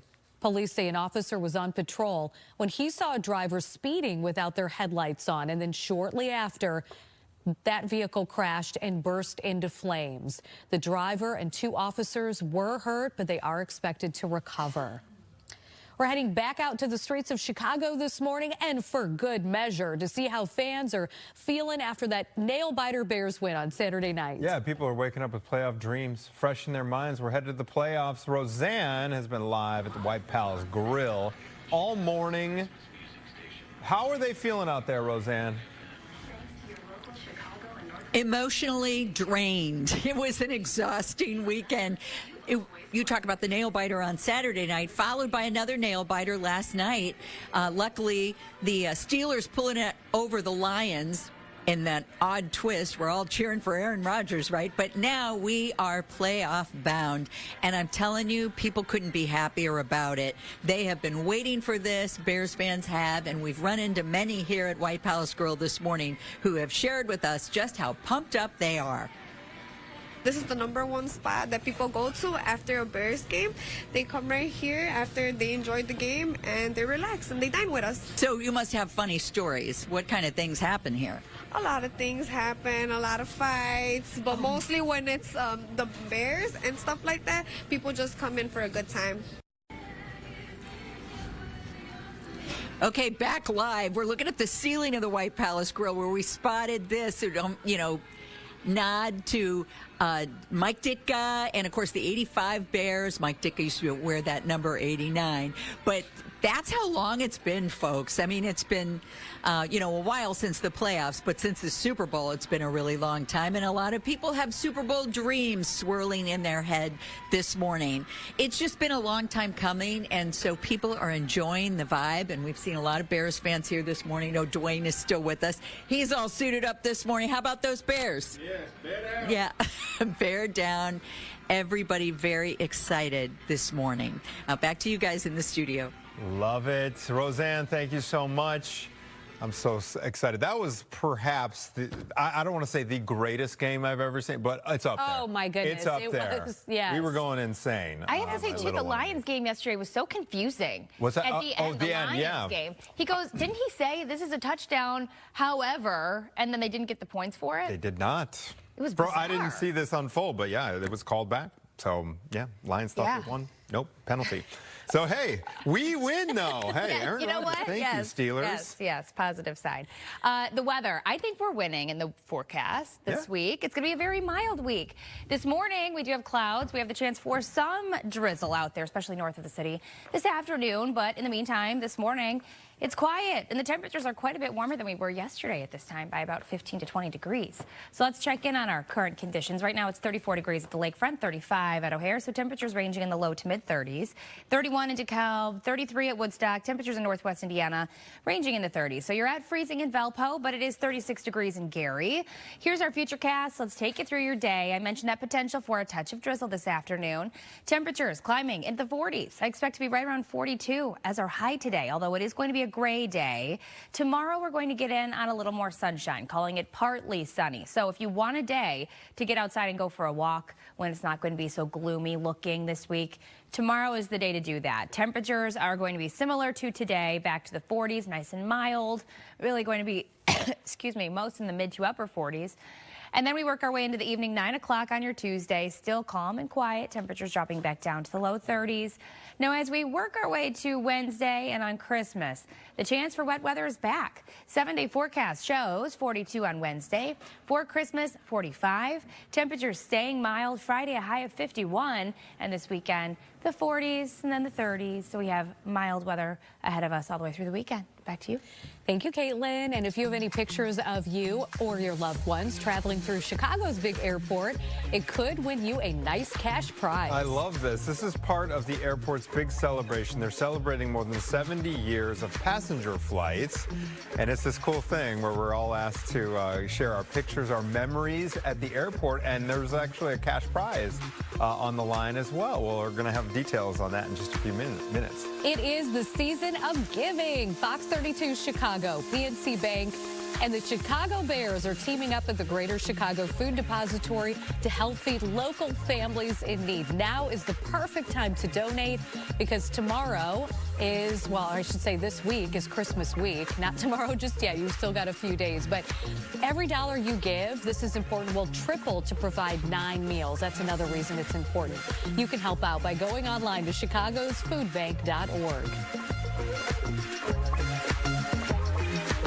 Need a last minute?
Welcome back. Today, a federal judge will hear arguments on whether Kilmar Abrego Garcia should be returned to immigration custody. Abrego Garcia immigrated to the U.S. illegally from El Salvador as a teenager.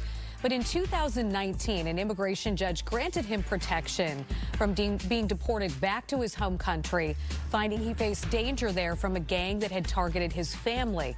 In March, he was mistakenly deported there anyway. The CDC is reporting that there have been nearly 5 million flu cases so far this season. 1,900 people have died from it. 49,000 others have been hospitalized. Most of the illnesses reported are linked to the new variant. It's called subclade K. Data from the Illinois Department of Public Health shows that flu activity is low, but that it is trending upward. You still have a chance to win that massive $1.6 billion Powerball jackpot. Once again, there were no top winners during Saturday's Powerball drawing, so the lump sum, if you're curious, $735 million before taxes.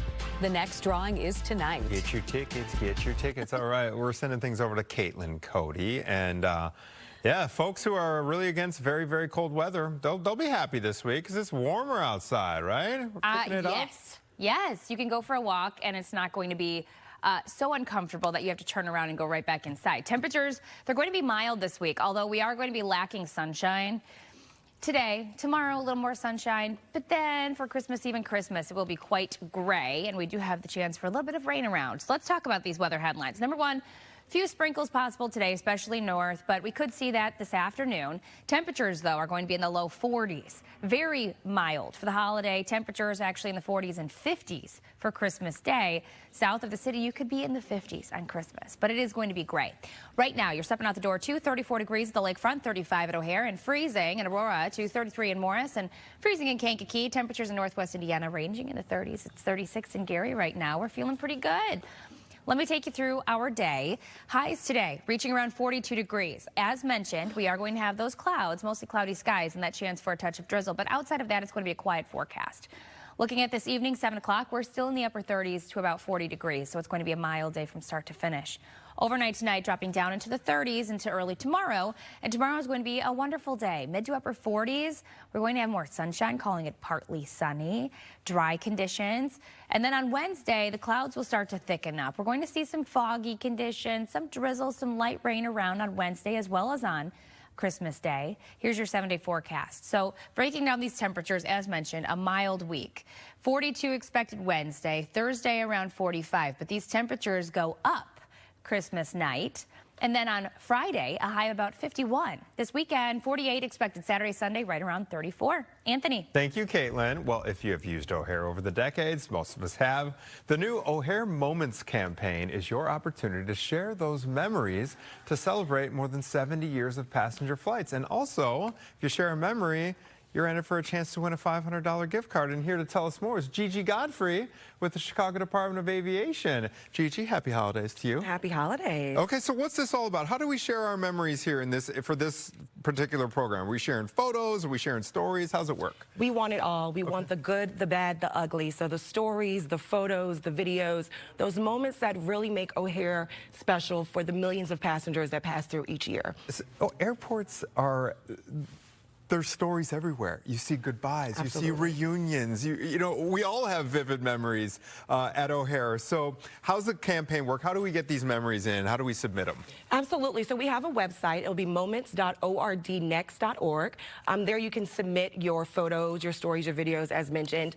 Those entries will then be entered into a random drawing where you can win a $500 gift card that will hopefully be used to make more O'Hare memories. I love this. So what is prompting this whole thing? We talked about a 70-year anniversary here as we take a look at some old photos. Yes. What led you guys to do this? This is so much fun. Like you mentioned, more than 70 years of passenger flights. So those arrivals, those departures. But we are also in the middle of a huge capital improvement project, ORD Next, which will lay the groundwork for the O'Hare Global Terminal and Concourses D&E. So as we look to the future of O'Hare, we want to make sure that we're capturing those moments that tell the story of O'Hare past and present. What is going to be done with these stories? Are we going to be able to read other people's? Because that's kind of cool. So we will use these items to kind of shape those future promotional campaigns as we kind of continue continue to embark on this journey of building the future of O'Hare. So not necessarily that everybody will get a sneak peek at everything behind the scenes, but there will be opportunities to see some of those really heartfelt moments. Very, very cool. Now, what kinds of stories are you hoping to hear from folks? Everything. So like I mentioned, the good, the bad, the ugly. So whether that's the baby's first flight, that impromptu proposal and baggage claim, or even, you know, having a Chicago dog for the first time. As long as it's special to you, that's all that matters. That's very, very cool. Now, who is eligible to contribute here? Do we have to be a Chicago resident? No, as long as you have passed through O'Hare, so you can be a former employee, you can be a passenger, whether that's a frequent traveler or one-time traveler, all that matters is that it's important to you. So it can be big, it can be small, as long as it's special for you. We say in the journalism business, nothing motivates like a deadline. Okay, so what's our deadline here to get these stories in?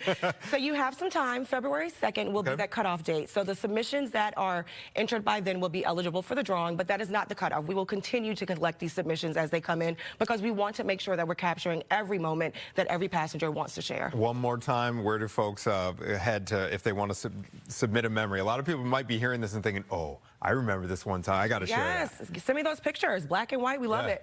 Moments.ordnext.org. Okay, Gigi, happy holidays to you. Thank you Can't so wait much. to see kind of the result of this whole effort. And $500, you could get a little payoff there for your time. All right, it's 8:19, and the Chicago Bears are hosting their 37th annual coat drive.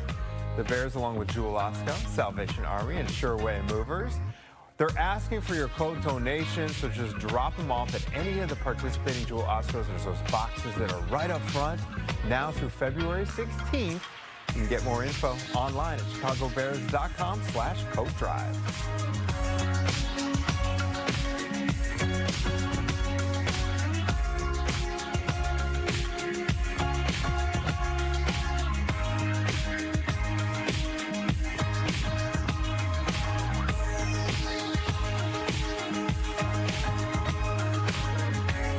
Make the most.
Snap.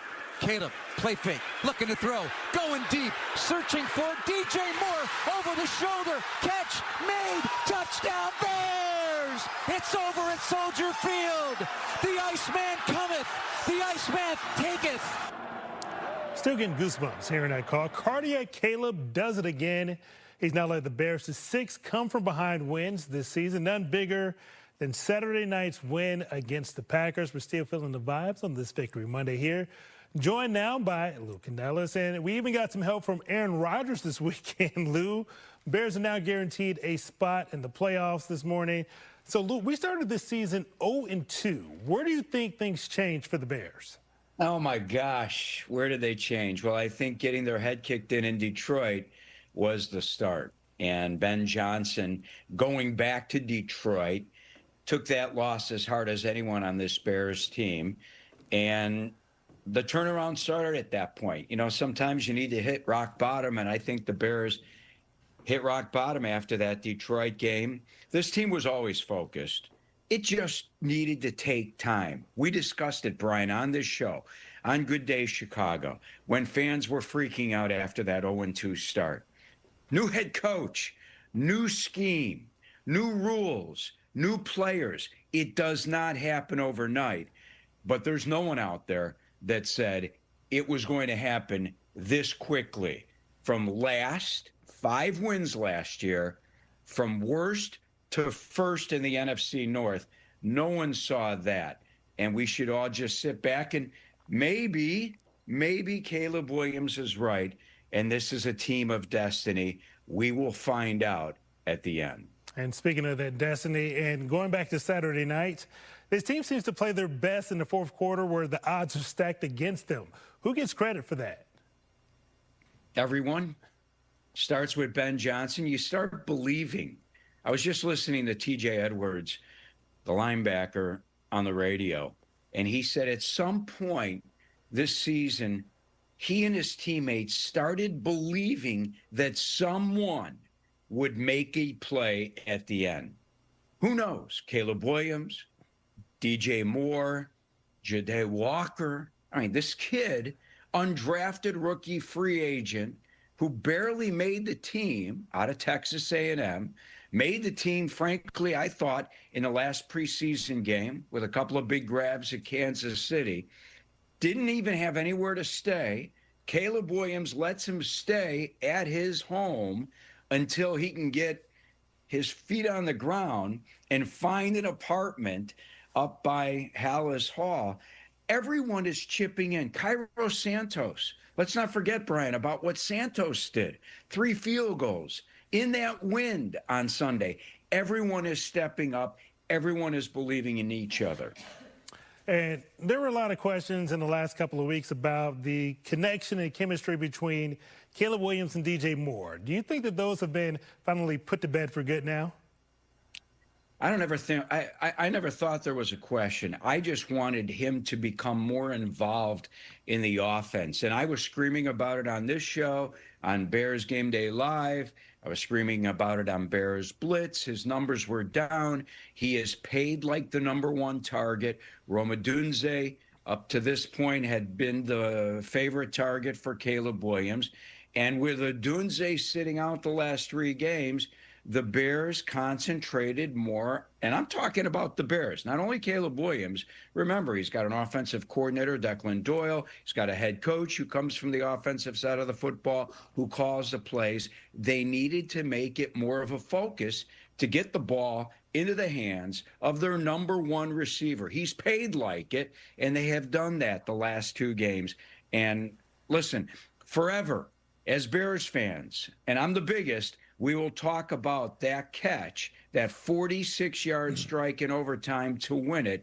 By the time 20 years from now we talk about that play, 200,000 people will have been at Soldier Field. Hey, I was there. I wasn't there. I was in the Fox Sports office, but man, I felt like I was there. It was a special play for sure. Now I'm going to move ahead to next Sunday, going out to San Fran.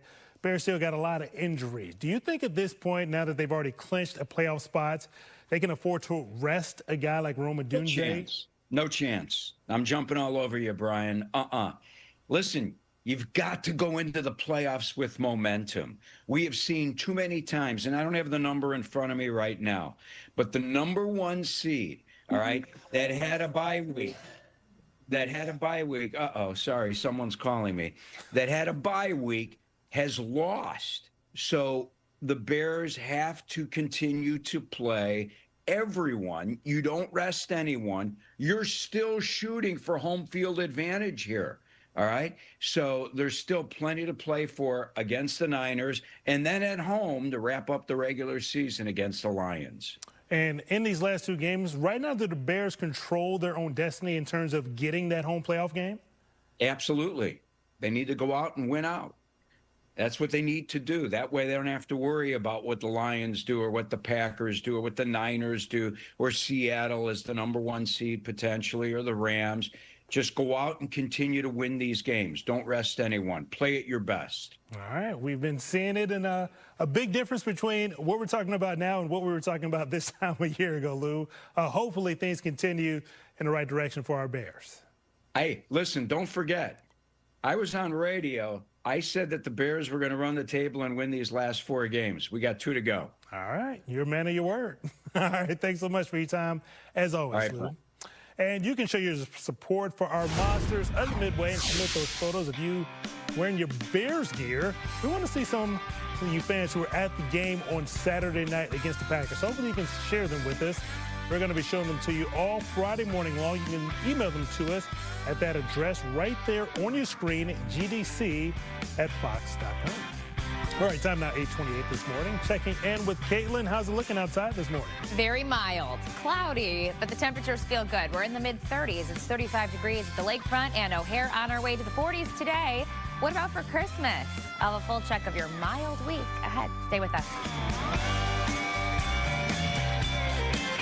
It's the final word for sure.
Lou's riding high. I mean, I love where his optimism is at, predicting all these Bears wins. And Bears fans are riding high this morning after the Monsters of the Midway clinched that playoff spot. Roseanne joins us live now with fans who are still buzzing this morning. Roseanne?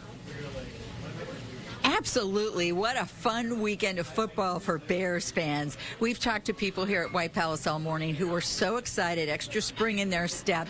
And, you know, not only did we watch that incredible Packers-Bears game, it was followed by that Lions-Steelers game, and the Steelers came through. We were all rooting for Aaron Rodgers. Who'd have thought that? And anyway, we've been talking to people this morning. They have dreams of the Super Bowl, and they're kind of reliving their favorite moments of the weekend and telling us how much they love those Chicago Bears. Emotionally exhausting, weren't they? Yes, it was. I was stretched out in the bed watching it. It was just exciting. Boy, it really got me going because at the end I was like, oh my God, but when he got that touchdown at the end and I said, okay, we doing something. And then we got the overtime and then that really excited me, you know. So with that being said, I am a Chicago fan. I love the Bears. I've been in Chicago all my life and I'm rooting for the Chicago Bears. Yeah, so people really excited this morning, waiting for the next chapter. Hey, Brenda, can we talk to you? Brenda is one of the servers here, and she was telling us her and her son have been to games. You're pretty excited about this weekend. I am. Go Bears. Yeah, so tell me, what kind of fan are you? I'm an avid fan. Avid fan, and your son must be crazy, but you said you saw him after that Packers game. I did. I saw him yesterday after work, and I went over. We talked about it. Yeah, and, it was a real nail biter. It was. I was like,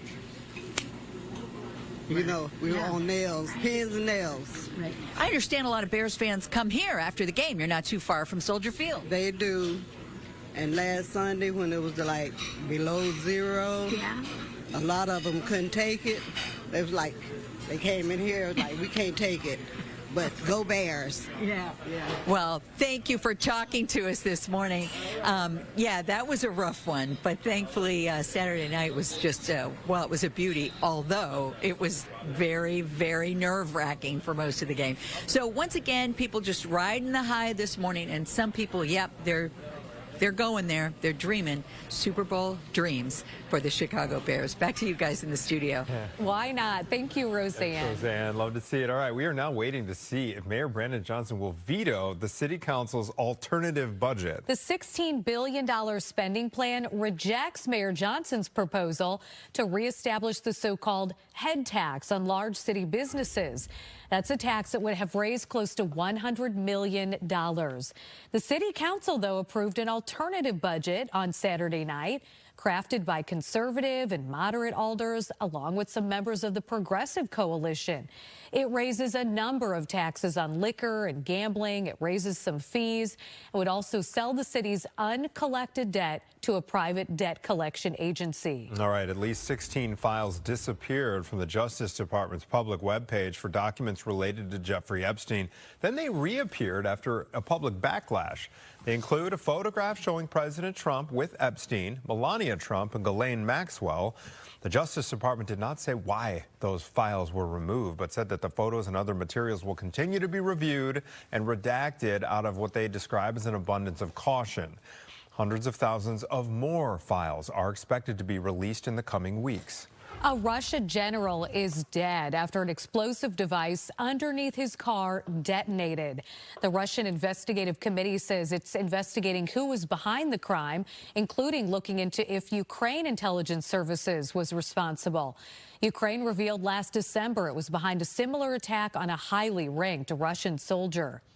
White House envoy Steve Witkoff says he held a productive and constructive talk to end the nearly 4-year-long war between Russia and Ukraine. The talks took place in Florida and included both Ukrainian and European representatives. They are part of the Trump administration's months-long push for peace. Thousands are standing in unity at Bondi Beach in Australia to remember the victims of the mass shooting on the beach that left 15 people dead. A local rabbi lit a candle at the moment that shots first rang out during the attack on the Jewish Hanukkah festival just over a week ago. The alleged gunman, Naveed Akram, is one of 13 people still injured in the hospital after being shot by police. His father was shot and killed on the scene by police. And the Jewish community in Chicago is showing solidarity with Australia. A menorah lighting in Lincoln Park was held last night to commemorate the final night of Hanukkah. People there say the lighting is a symbol that light overcomes darkness in the wake of the tragedy. That we will always, always continue to light our menorah and never, ever let our light be extinguished. All right, there has been added security at Hanukkah events throughout the city since that attack in Australia. 8:36 now. Caitlin is here, and let's check that forecast. Not bad. That's what I'm going to say. Not bad, because we do have clouds, but we've got mild temperatures expected this week. So this morning, mostly cloudy skies. The clouds are going to be sticking with us throughout the day, and we have the chance for a touch of drizzle as well, especially this afternoon. But the temperatures, they're in the 30s now, and we're on our way to the 40s today. 35 currently at the lakefront, 36 at Midway and in Gary, 35 at O'Hare, freezing in Aurora, 34 in Waukegan, freezing in DeKalb, 33 at LaSalle. Highs today, as mentioned, in the low 40s, so it's going to feel balmy outside today, although we are going to be lacking the sunshine. The sun will be more prevalent in your forecast for your Tuesday. Tonight, though, temperatures stay mild, mid to upper 30s as our overnight low. And then tomorrow, highs back to the mid and upper 40s. It's going to be warmer. We're going to have sunny skies, as mentioned, mixed in with the clouds, calling it partly sunny. And then we work our way into Wednesday and on Christmas, when it is going to be cloudy and we have a little bit of scattered rain around. So your 7-day forecast, 42 degrees Wednesday. For Christmas, 45. Temperatures go up Christmas night, and then on Friday, a high of about 51. So a very mild end to the week. And then this weekend, temperatures still not bad. Still going to be cloudy, though. 48 degrees Saturday, Sunday expected to be right around 34. Back to you. Thanks so much, Caitlin. This is so super exciting. One local high school senior is putting his stamp on the world and receiving a massive honor. We're going to talk to the youngest recipient of the Forbes 30 Under 30 list next. Outstanding young man there. Plus, here is your invitation to start 2026 off right with us here on Fox Chicago. Join Anita Blanton and Jake Hamilton.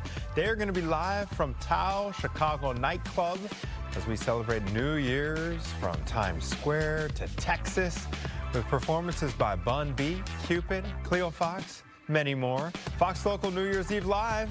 Party starts at 10 p.m. on Fox 32 and on Fox Local Chicago. Stay with us. Ring in 2026 with Fox.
One local high school student received a massive honor. That's an understatement.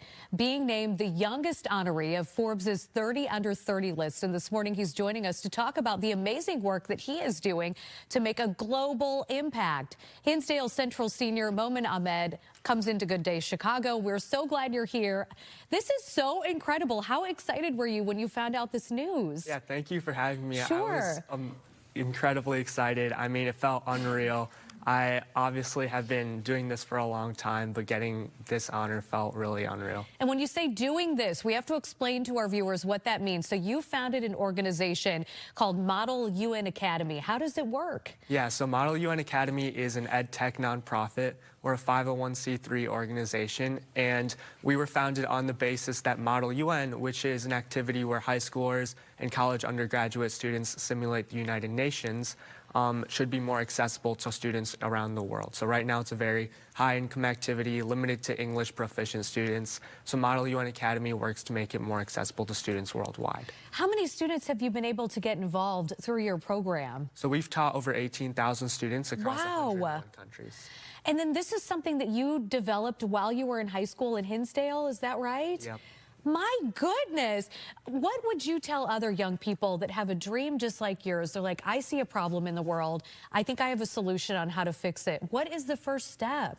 I would say definitely surround yourself with the right people. It's really important to know who can work with you, who you can rely on, and definitely manage your time, because a lot of people are willing to commit themselves to a ton of different things, but if you focus on the things that you're passionate about, you can go places. What is this award, this Forbes 30 Under 30? What does that mean for you and your organization?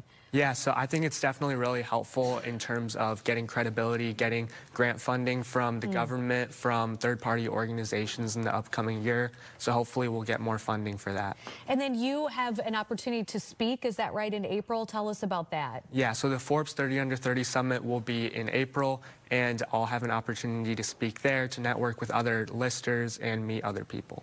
So I feel like I'm a busy mom, but I don't know how I would found my own organization. You obviously are such a busy student. Talk about balancing your time. How do you manage that, being a student and then running a global organization? Yeah, so as I said, I think it's really important to focus on the things you're passionate about. And a lot of the time, it's obviously a ton of work, but it can feel a lot less stressful if you really focus on the mission, why you started. You probably have a good support group too, right? Are the teachers helpful? And I know your parents are. Yeah, for sure. My teachers are super helpful. My Model UN sponsor has been working with me for 4 years. My parents have been super helpful and supportive. And then I have a small team who works with me from around the world. And where would you like to see the organization go in the future? I'd like us to become a fully running nonprofit organization with full-time hired employees in a few years. Tell me about your future. Are you looking at certain colleges or universities? What do you want to do? I'm still applying to colleges, but I'd like to study political science and then eventually go to law school.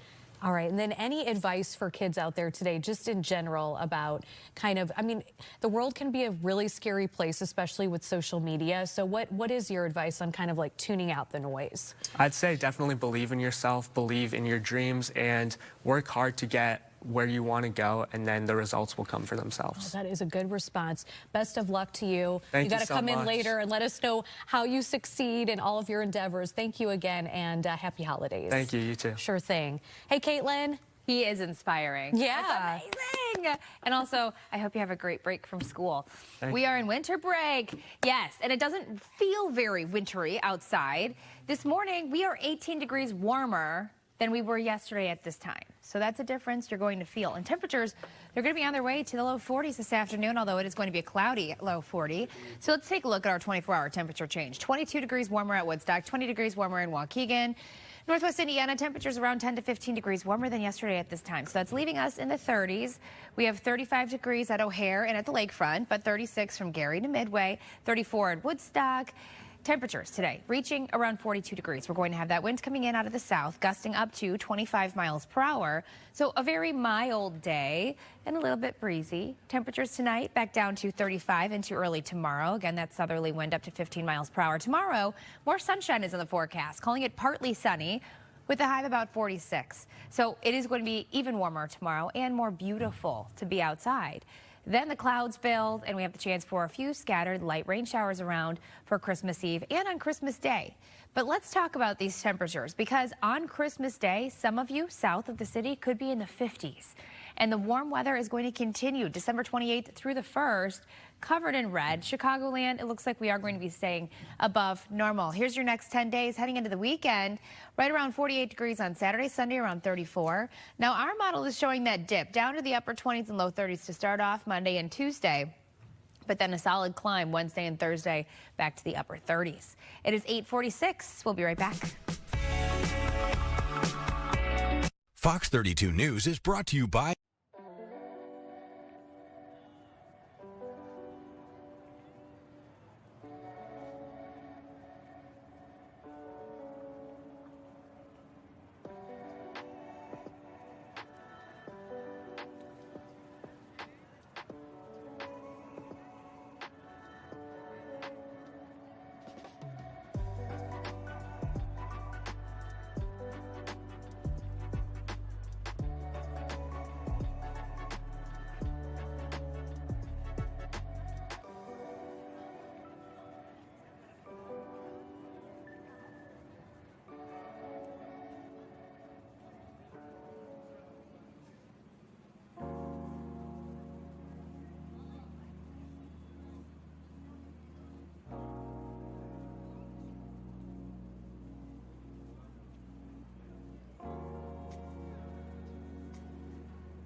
Okay, here's a question. Are malls making a comeback? That's a big maybe. One of my first jobs working at the mall There at you Deb, go. very proud Deb employee.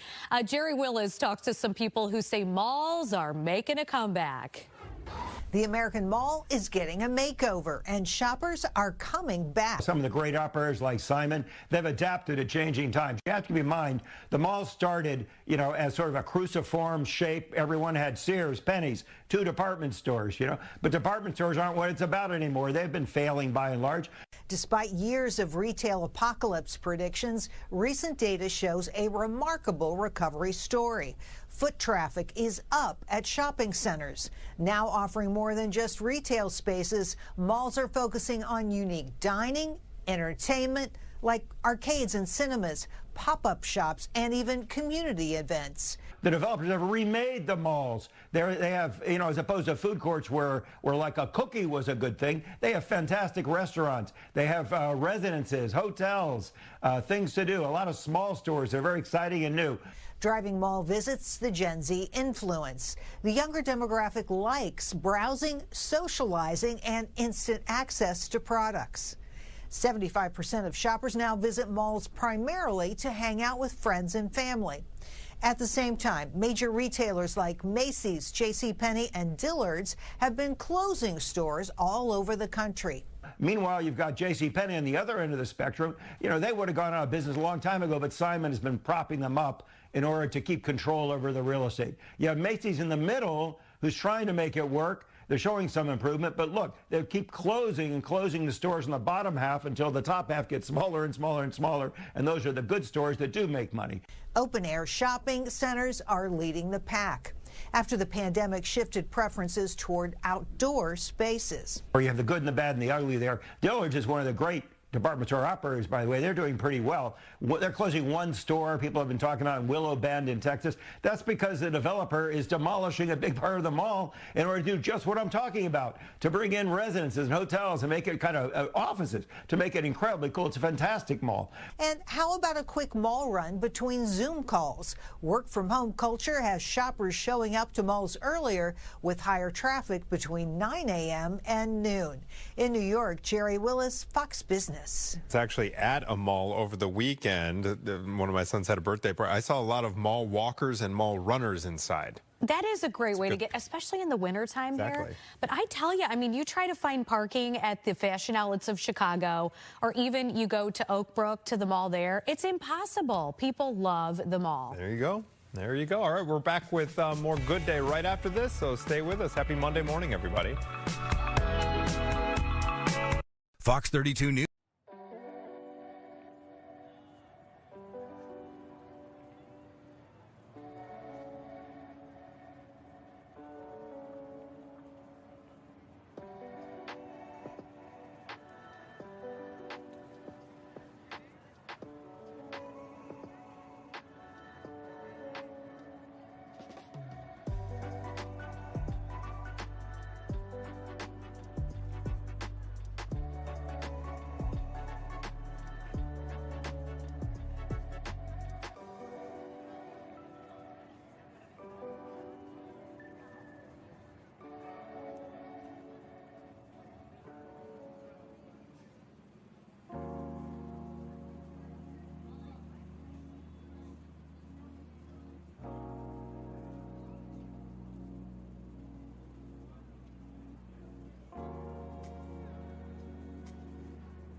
Welcome back. Avatar: Fire and Ash heats up the holiday box office, taking the #1 spot over the weekend, earning $88 million in North America.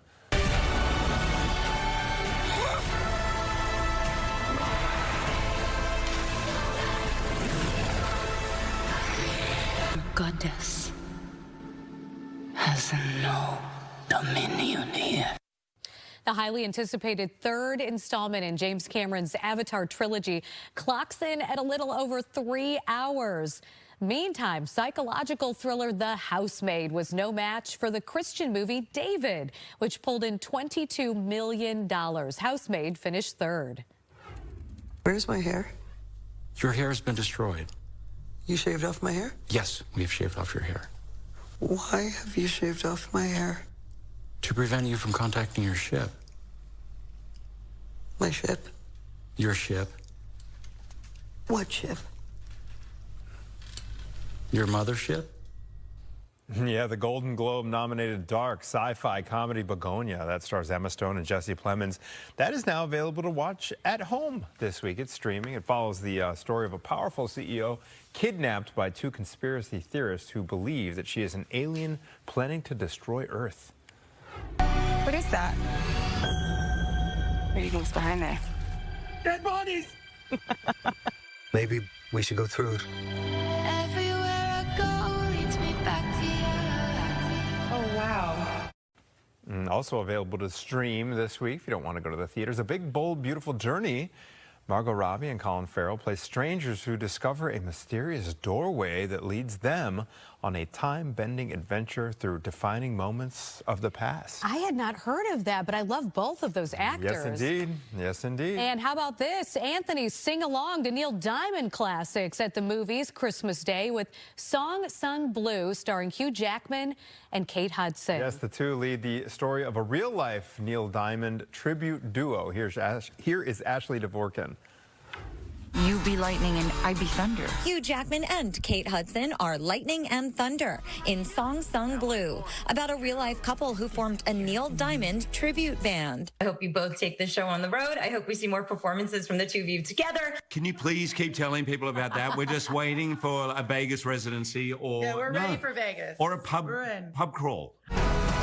Hudson said a big takeaway from the role is Mike and Claire Sardina's determination, overcoming challenges in their way to follow their dreams. Being able to fight for light and fight to get through what could be some of the hardest things that could happen to one in their lifetime. Director Craig Brewer shared how he related to the duo's creative passion. I live in Memphis, Tennessee. I so desperately wanted to be a filmmaker. Everybody was telling me I needed to move to Hollywood. And instead, I grabbed a cheap digital video camera that I bought at a pawn shop. And I went out into the streets of Memphis with friends of mine and people that I met.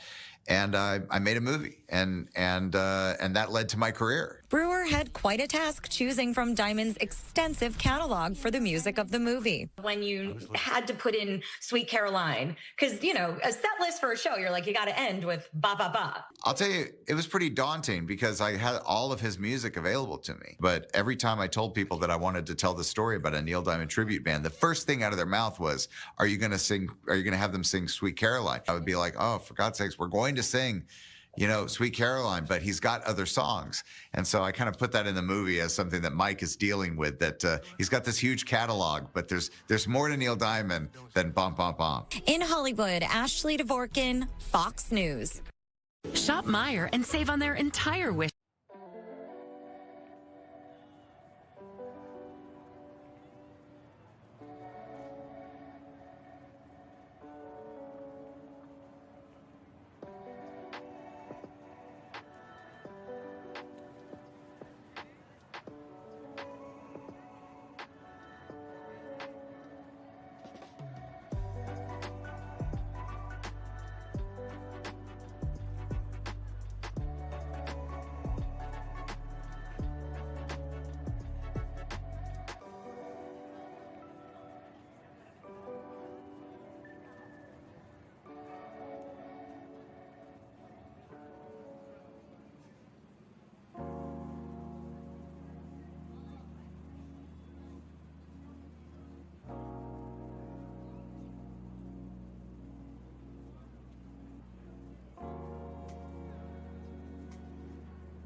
Welcome to Good Day Chicago at 9. Here's a look at some of the stories we're following for you on this Victory Monday. Bears back in the playoffs. Yes.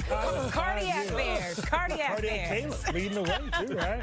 We're going to hear from some fans who are still riding the emotional high of Saturday's win over the Packers. So thrilling. Oh, my goodness. Yeah.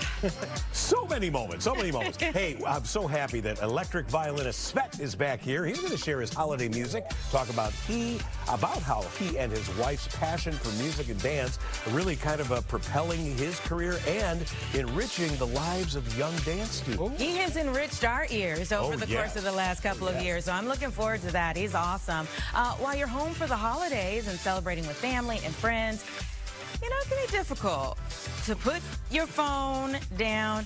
Just be present. I'm guilty of that. Are you? It's something we can all work on. We've got ways to help you avoid the social media holiday scroll trap. I'm still listening. What do you say? What do they call it? Doom scrolling. Yeah. All right. So lots of things to talk about, but we've got to get started with your weather. We know a lot of people are getting ready to travel, Caitlin. So how are things looking? I mean, from this vantage point, it's glorious. Yes, it looks so nice. Well, it's going to be mild. This whole week, it's going to be mild. Temperatures today pushing into the low 40s later on, but right now we're sitting in the mid to upper 30s. It's going to be a cloudy day, and we have the chance for a little bit of drizzle out there this afternoon. But right now it is 35 degrees at the lakefront, 37 at Midway and O'Hare, 35 in Aurora, 34 at Woodstock. Temperatures in northwest Indiana ranging from freezing in Valpo to 36 degrees in Gary. So again, highs today right around 42 degrees. Normal high in the mid 30s. So we are going to be above normal today. Tonight, staying mild, mid to upper 30s with the clouds in place. And tomorrow, we're going to have a little more sunshine in the forecast. So Tuesday is the day to get outside, go for a walk. We're going to be in the upper 40s. So it's mild and partly sunny. Dry conditions expected as well. Wednesday, so Christmas Eve and on Christmas Day, we have the chance for a little bit of light rain around. Temperature-wise, though, it is still going to be in the 40s. 42 degrees Wednesday, Thursday for Christmas, 45. Southern locations, you could actually be in the 50s. And then temperatures overnight actually increase as we head into Friday. Friday's high right around 51. And then this weekend, temperatures remain fairly mild. 48 expected Saturday, Sunday, right around 34. Back to you. Well, after months of debate, the Chicago City Council has passed a budget, but it's not a done deal just yet. Mayor Brandon Johnson could still veto it, and this morning we're waiting to see if that will happen. The $16 billion spending plan rejects Mayor Johnson's proposal to reestablish the so-called head tax on large city businesses. That tax would have raised close to $100 million. The alternative budget plan was crafted by conservative and moderate holders, along with some members of the Progressive Coalition. It raises a number of taxes on things like liquor and gambling, raises some fees, and also will sell the city's uncollected debt to a private debt collection agency. We have to create a synergy in this city to bring businesses back into this city. Businesses are the ones that make this city grow. We have to grow jobs and opportunity. We can't keep hitting businesses over the head saying, don't come to Chicago. I know that losing the battle does not mean that we have lost the war. And so though we may not have the majority of the council, we do have the people. If Mayor Johnson rejects the budget, it will go back to the council. The mayor has said he would do whatever it takes to avoid a government shutdown. Well, 7 juveniles have been charged in connection with beating a mother and son while they walked home from school on the city's south side. This video has just been so hard to see. We've been following this story over the past month, and we actually paused the attack at one point in time on camera here because it just got so horrible. It happened near Orville Bright Elementary School on November 17th. Both victims, the mother and son, were hospitalized. Police say that the suspects range in ages from 10 to 13 years old. Again, 10 to 13 years old. All of them now charged with misdemeanor battery. They were referred for counseling and released from custody. All right, now to a wild rescue caught on camera in Oak Brook. Look closely here at the dash cam footage showing the moment officers pull a man out of his burning car. Oh my goodness, it happened along Route 83. Police say an officer was on patrol when he saw a driver speeding without their headlights on, and just shortly after that, that person crashed Vehicle burst into flames. The driver and 2 officers were hurt but are expected to recover. Just thank goodness they were there. Yeah. New this morning, Australian police say the men accused of killing 15 people at Bondi Beach had trained extensively for that attack. Video of Naveed Akram and his father, who was killed by police, shows the 2 firing guns and practicing tactical movements. Police say the 2 started their attack by throwing bombs toward a crowd celebrating Hanukkah, but those bombs did not explode. Akram is charged with 15 counts of murder. The Jewish community in Chicago is showing solidarity with Australia. They held a menorah lighting overnight in Lincoln Park to commemorate the final night of Hanukkah. People there say the lighting is a symbol that light overcomes darkness in the wake of the tragedy. That we will always, always continue to light our menorah and never ever let our light be extinguished. There has been added security at Hanukkah events throughout Chicago since the attack in Australia. U.S. Coast Guard is going after another sanctioned oil tanker in the Caribbean. The pursuit comes after the Trump administration announced Saturday that it had seized a tanker for the second time in less than 2 weeks. Tensions have been escalating between the U.S. and Venezuela as the Trump administration has been conducting strikes on alleged drug boats in the Caribbean Sea and the Eastern Pacific. Oh, we haven't been able to say this for a while. But oh, it feels good. Oh, man, it feels good. 5 years to be exact. The Bears are going to the playoffs. Playoffs? Playoffs? Right. Playoffs? Yes. Well, the city exploded on Saturday night. I know I did in the living room with an overtime catch by DJ Moore. He was being strangled, too, by Keyshawn Nixon. Anyway, right? And Keyshawn Nixon deserves a fine for what he did to DJ hit him in the back. That's true. It was a little payback. Literally, right? But Roseanne has been hearing from fans all morning long who are so excited. Chicago's headed back to the playoffs. Roseanne? And it's funny because I thought about Mike Kaplan and how he would be going absolutely nuts, and Brian and Anita, everybody at home after that game on Saturday, and then the excitement on Sunday last night as well. I think Ben Johnson put it best. This is a special group of guys, and they have really gone a long way in winning hearts and minds this season. Those fourth quarter wins are nerve-wracking, but they keep pulling them out. And so we're talking to fans this morning at White Palace Grill. Travis is one of them. And Travis, you had a favorite moment in the Packers game. Tell us about it. Well, I like that part in overtime when number 18 Williams started to throw the ball, throw it to DJ Moore, made it to scored the touchdown, and that was the best play I ever seen. I'm so glad the Bears won that game Saturday, because I was praying they're gonna win the game. And so what are you hoping for the rest of the season? You're going to be cheering them on, I know.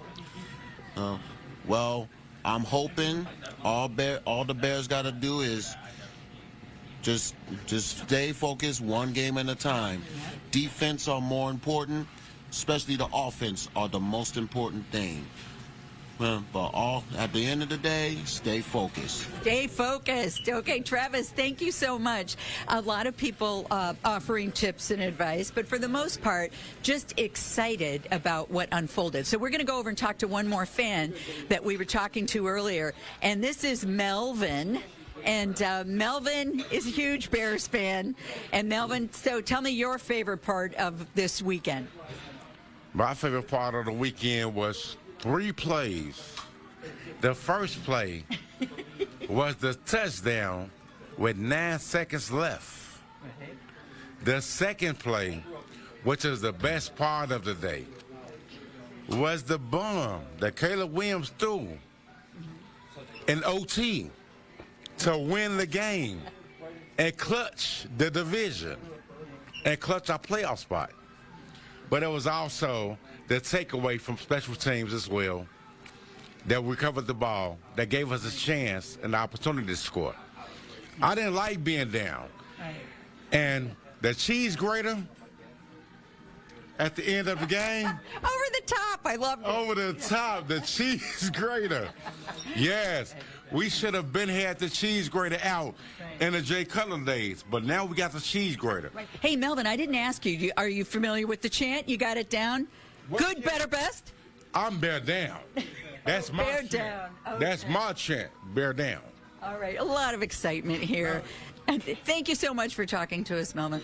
A lot of excitement about this team and just hoping that they keep it going. I'll toss it back to you guys now in the studio. Never Do you guys better want to join me? Good, better, right. best? Your good is better, and your better is better. We'll finish it for And the you. better get best. Look forward to that every Victory Monday. Oh, my goodness. I tell you, another one of my highlights was after Jade Walker caught his walk. Yeah. That was money. That was so great. money. He So did many that in the great plays. He preseason, did. and it was like he hadn't fully made the team yet. Yeah. They were like, I sure do hope he gets the opportunity, and he did. Yeah, he did. Well, here at Fox 32 Chicago, we want to see your best Bears gear, whether you could do the Jade Walker walk or not. Send your photos to gdc@fox.com, and your picture could end up on the air. We're going to be showing your pictures all Friday morning for our Orange Friday tradition. We're in the final stretch here, only 2 regular season games left. We know there will be at least one playoff game coming up. There's just something to the energy in the city right now. Well, the team is good, my man. Everybody goodness. feels good, right? Yeah. Well, coming up after the break, ways to protect your peace and avoid that holiday scroll trap this holiday season. Keep your peace. And here's your invitation to start 2026 off right with Fox Chicago. Yes, I'm going to be out with Jake Hamilton live from Tao Chicago nightclub. We're going to have a fun night. We're going to celebrate New Year's from Times Square to Texas with performances from Bun B, Cupid, Cleo Fox, and so many more. Fox Local News, New Year's Eve live. The party starts at 10 p.m. on Fox 32 and Fox Local. Join us, everybody. Oh, it's going to be a night.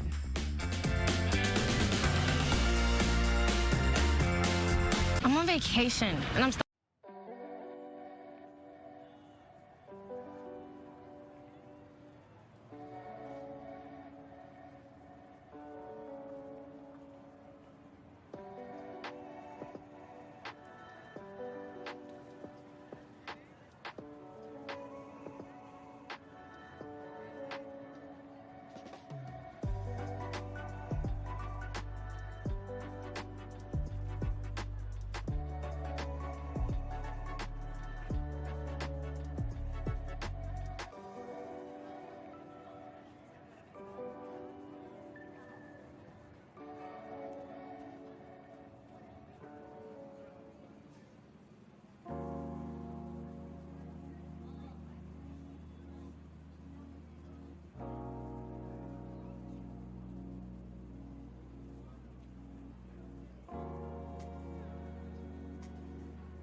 All right, welcome back, everyone. 9:14 as I give you a live look outside. Yeah, there's a little cloud cover out there, but it's a nice, calm, quiet morning.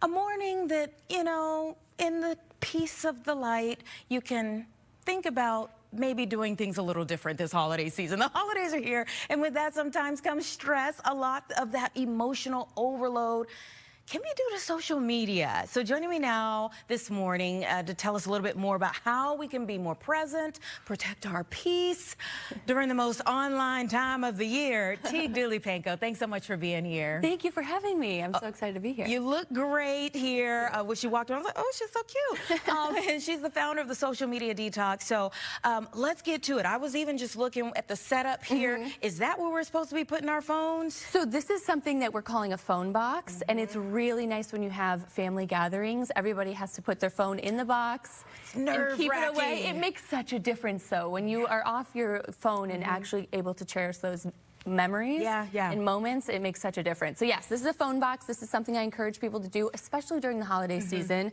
because a lot of times you're not seeing these family members. Very true. You know, throughout the year, maybe this is one of the only times you're seeing them, and so really to be able to be present with your family members makes a really big difference. Yeah, you know, I think I've been to like 2 concerts. I was saying to our team, I've been to 2 concerts that made us put our phones in like the little pouches where you can't use them.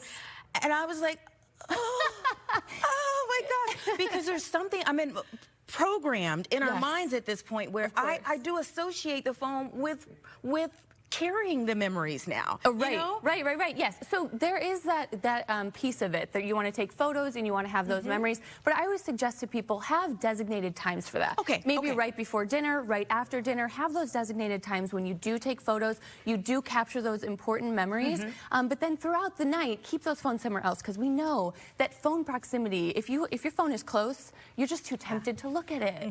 So you got to really try to be present and separate yourself from it at least for holiday gatherings. I think that's such a good distinction to just kind of have in our minds, you know, like a set aside time. That's perfect. Why does it feel like it can be overwhelming online this time of year? I mean, aside from being bombarded with ads. Oh, yeah, no, absolutely. Consumerism rampant during this season. Yeah, absolutely. But what is especially interesting is social media use actually spikes during the holiday season. It's up about 50% in adults and 70% for children because it makes sense. There's no schedule, there's no school. So when they have downtime, they're just very you know, they really want to grab that phone. They have that urge to grab that phone. That's why it's really important to really have some sort of structure during break. I know it's hard. You want to just let loose, but you want to make sure that you really have things for your kids to do, for your family to do, have that structure, so then you are less tempted to just scroll endlessly on that phone. I love that because I think the structure actually helps them to get back to school too. Right, you know? right, yeah. At some point they got to go back. So yeah, if you just, absolutely. you know, do away with all the structure, that can be really hard too. So for parents, when we're just talking about, you know, parents, guardians, trying to keep the kids specifically, I mean, it's hard for the adults. One, probably being the best role model we can be. Exactly. But for the kids, what are some of the things that you suggest for parents and guardians dealing with kids on the phones this break? You know, when people are thinking about the holidays, I always think, what did you do as a kid when you... We didn't have cell phones. Right, exactly. So start to think about those things. What did you have? Cookie days? Maybe you had days at the movies. Maybe you had, you know, those things that you did as you were a kid. Think about those nostalgic memories, those things that you did as a kid. I feel like that kind of can bring you back. Some of those old traditions are the best ways to detox from your screen. Did you just call me old? No, not at all. I thought about to say, I didn't have a phone as a kid either, okay? Those are great things to keep in mind. You are wonderful. Tell us where we can find your book. Yes, you can find my book on Amazon, or you can find more about it at social-media-detox.net. Okay, anything else that we need to keep in mind from the book that will help us through the holidays? I mean, just cherish those moments, because these are such special memories and moments that we get to have with our family. And so don't let the screen steal any time from that. There you go. Perfect way to end the segment here. Thank you so much. Happy holidays to you. Thank you. Thank you. 9:18, let's get back over to the guys. Thank you, young Anita. This Christmas Eve, more than 1,000 volunteers will take calls from kids who are wondering, where is St. Nick? Yes, well, Dana Marie McNichol has more on the North American Aerospace Defense Command's longtime tradition, the NORAD Santa Tracker. If you're looking for Santa Claus, military volunteers say they are standing by to tell you exactly where he and his reindeers are going to be during his journey across the globe this Christmas Eve. We tell them, yes, as long as the joy and the belief of Santa is in your heart, then he's going to come. The North American Aerospace Defense Command is celebrating 70 years of its Santa Tracker hotline, where anyone can dial in to speak with a Santa Tracker. It's a tradition that started out as an accident in 1955. A young child accidentally dialed the predecessor of NORAD, which is the Continental Air Defense Command, and the colonel who answered the phone heard a child asking him, "Where's Santa Claus?" And the colonel realized, well, we track everything over North America, and so we absolutely can see where Santa Claus is. The joint U.S. and Canadian operation typically monitors threats in the skies, But every year on December 24th, it uses those same radars and satellites to track St. Nick's sleigh. I don't think you ever really know who to expect on the other end of the line, and then all the way to a child maybe in the hospital with their parent wondering if Santa's still going to stop by. And for the first time ever, children can call through NORAD's website, making it easier for Santa searchers outside of North America. And so if we could bring that joy to them in some way, shape, or form, then I think we did our job. NORAD officials expect to take more than 400,000 calls this year. In Miami, I'm Dana Marie McNichol, Fox News. What that colonel was going through his head when he got this call from this kid, like, how'd you get this number? Who is this? Who is that? We don't know where. But the way that he handled that made it possible. Right. So we will, of course, here on Fox 32 be tying into some of that NORAD Santa tracking stuff. Yeah, make sure we know where old St. Nick is. Gotta know. All right, well, coming up today on Chicago Now, we're going to speak with a teacher who's gone viral for what she eats. And you might also have some questions when you meet her. Also, a simple paperwork mistake is causing some big issues with trips in 2026. We'll tell you what to avoid and also what's in your future. We're going to talk with a tarot card reader as well. That's Powerball for me. Yeah. Hopefully that's in store for both of us. Ticket, not a winner. Just getting a ticket. I'm Kathy Carlson, and you're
Welcome back to this Victory Monday edition of Good Day Chicago. Beautiful live look outside. Time is now 9:23.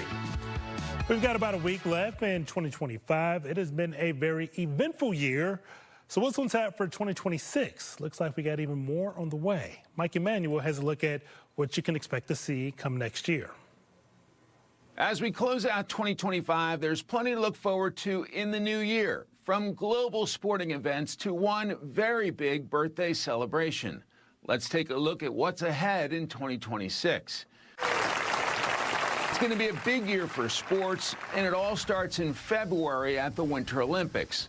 The Milan Cortina Games will be held in Italy from the 6th through the 22nd, marking the first time the country has hosted the Games in 2 decades. They will actually be held across a large swathe of northern Italy in the most widespread Winter Olympic and Paralympic Games ever.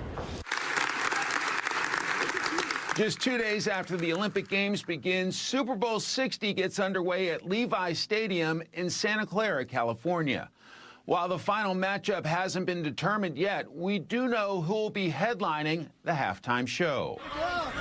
Global superstar Bad Bunny's expected to draw plenty of viewers as one of the most streamed artists in the world. But his selection did spark some backlash, with critics calling out the Puerto Rican performer's decision to skip the U.S. while touring this year, over his fear that ICE would raid his concerts. Despite some calls for a new performer, the NFL is standing by its pick. I'm not sure we've ever selected an artist where we didn't have some blowback or criticism. It's pretty hard to do when you have literally hundreds of millions of people that are watching. The action continues in the summer at the 2026 FIFA World Cup. United States of America. The U.S. is co-hosting the tournament with Canada and Mexico, with 11 cities across the country set to welcome soccer fans from around the globe. I should not say soccer because I know what it's called. The rest of the world calls it football. The 2026 tournament will be bigger than ever before, with 48 teams expanded from 32, competing in 104 games over 5 weeks. In the first round, the U.S. team heads to Los Angeles, where they'll face off against Paraguay and Australia. The World Cup kicks off on June 11th, right here on Fox. This will be a time like you've never had in your lives. Get ready to party like it's 1776. This year, America will celebrate a big birthday on July 4th, marking 250 years since the signing of the Declaration of Independence. There will be celebrations across the country throughout the year, like historical reenactments, including the Boston Tea Party and Paul Revere's Ride, major museum exhibits, and various educational programs. We will renew the patriotism, pride, and pioneering spirit of America and lay the groundwork for the next 250 years of independence and freedom. Celebrations will culminate in a massive Independence Day celebration in our nation's capital. And in the fall, Americans will head to the polls for the midterm elections. Democrats will be looking to extend gains they made this November. Key wins in states like New Jersey and Virginia have ramped up the pressure for the GOP, who hope to retain their razor-thin majority. With the economy remaining a top issue for Americans, Democrats are zeroing in on what they are calling an affordability crisis. Costs are not down, they're going up. Meanwhile, President Trump and Republicans are putting the focus on policies they say are helping to bolster the economy, including the rollback of fuel efficiency standards, cuts to prescription drug prices, and baby bonds. We've stopped inflation in its tracks, and there's still more to do. There's always more to do. These are just some of the top stories we are looking ahead to in the new year, and we'll be here to cover it all. In Washington, Mike Emanuel, Fox News.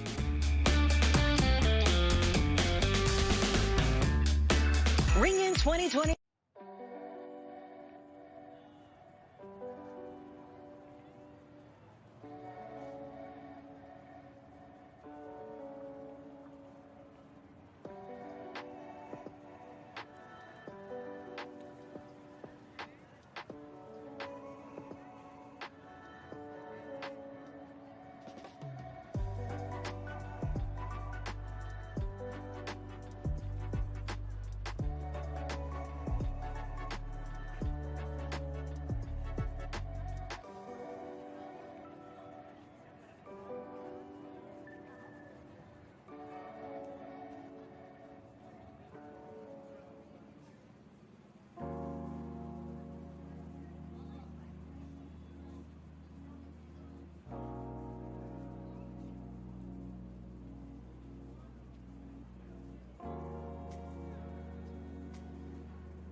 This is going to be a mild week, but you're going to see quite a bit of scenes that look like that. Kind of cloudy out there, maybe a few bright spots here and there. If you were hoping, dreaming of a white Christmas, not going to happen around here other than that plowed pile of snow and snert maybe at the end of the driveway. Temperatures already above freezing across the area. Warmer than it got yesterday. 37 at O'Hare, Midway, the Lakefront, Chicago Heights, and Kankakee. Woodstock, 35. A little colder at DeKalb, 33. You still have some snow on the ground across parts of DeKalb County, and that's slowing your warm-up. Northwest Indiana, 36 at Gary, Merrillville, and Michigan City. And hello, Berrien County, Benton Harbor, BAH on the airport luggage tag there, 35. Now, the winds have picked up. Earlier this morning, it's kind of 5 to 10 miles per hour. We expected this. We're now seeing the winds increase. In fact, there's a gust to 25 miles per hour at Midway. But that wind direction, that is the harbinger of warmer temperatures. When that wind is coming in from the south this time of year, it means usually warmer air. Quite a bit of cloud cover, and you can see some of the snow, even freezing rain. Green Bay has reported some freezing rain this morning. So a little slippery conditions for all the fans of the Packers up there. Boo-hoo. Sorry, I have to rub it in. Let's look at the temperature outlook. Not only is this week going to be warmer than normal, all indications are pointing that as we close out the year and go into early January, almost the entire country, including Chicagoland, is going to have a week of above average temperatures. It's like this one. 42 today, 46 tomorrow.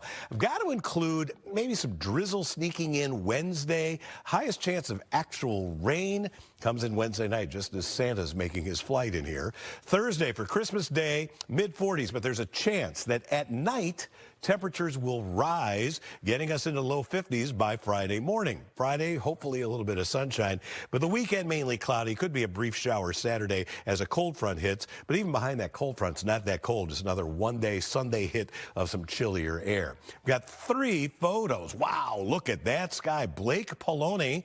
I'm not sure where this picture was taken, but I bet this was from last week where so many pictures showed a lot of these wavy clouds. That is absolutely gorgeous. How about this one? George Tamalunas giving us beautifully silhouetted trees there as the sun was going down in Valparaiso, Indiana.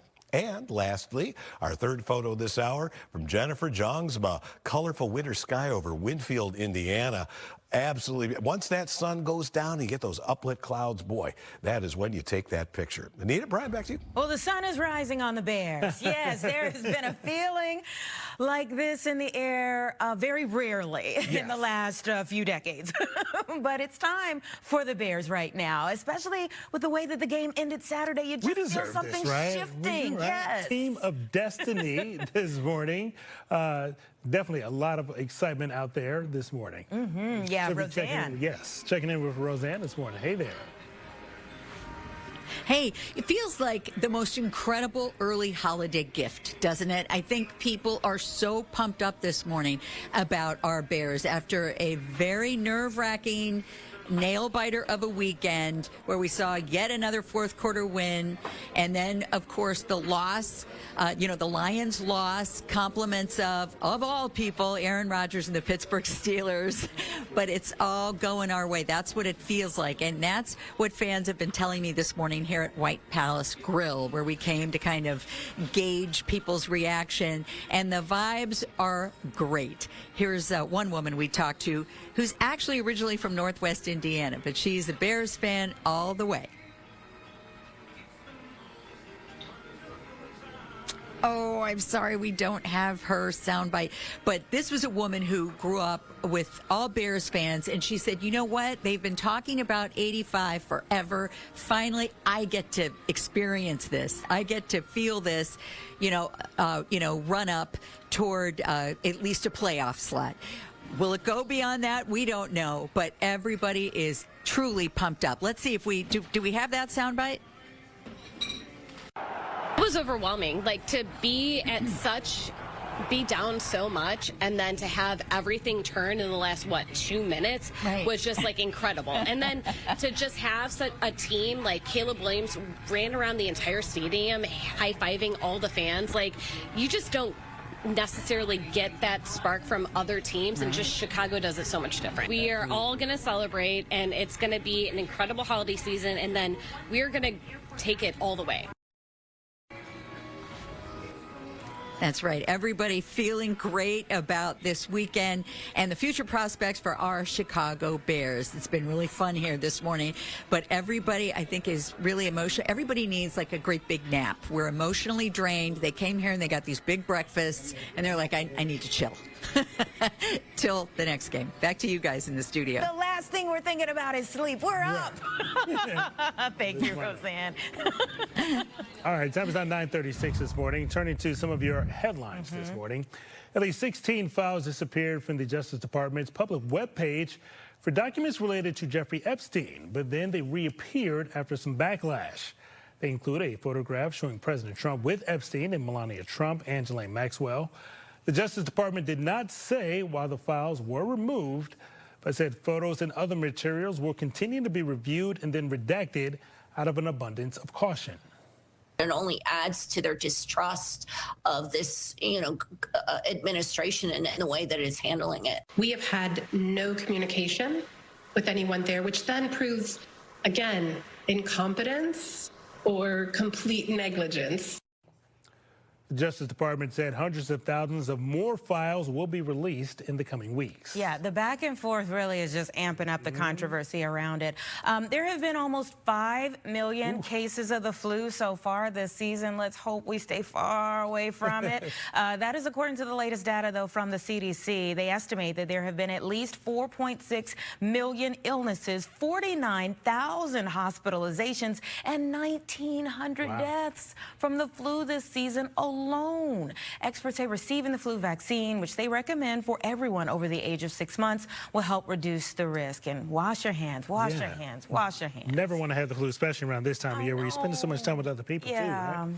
Well, the key White House advisor on economic policy says a proposed tariff gift to Americans will depend on lawmakers to make that happen. Kevin Hassett, the National Economic Council director, said Sunday a $2,000 check proposed by President Trump to go to Americans from raised tariff revenue will have to come from congressional approval. The president has floated the idea of the $2,000 gift since July. Hassett said Congress would have to approve it through tax code changes and new legislation in the new year, which would authorize the Treasury Department to send the checks to eligible Americans. Who will be waiting on them. All right, Instacart has reached an agreement with the feds to pay $60 million. This is a settlement so many people have talked about. It's stemming from those allegations by the Federal Trade Commission that Instacart misled customers with false advertising, failure to provide refunds, and used unlawful subscription enrollment practices. So Instacart will pay up but not have to admit any wrongdoing. Just try to get it behind them by paying the fee. This is a story a lot of people are talking about this morning. Pittsburgh Steelers wide receiver DK Metcalf could be in some big trouble with the league. He was caught on camera throwing a punch at a Lions fan right in the stands. This happened in the second quarter of yesterday's game against Detroit. DK Metcalf reached up and punched the fan and then just walked away. Metcalf was not penalized, and he continued to play. We're still waiting to hear from the NFL on this. And we say that, like, selfishly, it was like, oh, no, if they take DK out and they lose, we needed the Lions to lose. So it was like, oh, wait a minute. Because the Lions lost, Bears to the playoff spot, yeah. Well, Georgetown is suspending their men's head basketball coach, Ed Cooley. Over the weekend, he lost his cool, hurling a bottle into the stands and hitting a child who was being held by a woman. His team missed a three-pointer at the buzzer and would eventually lose to Xavier.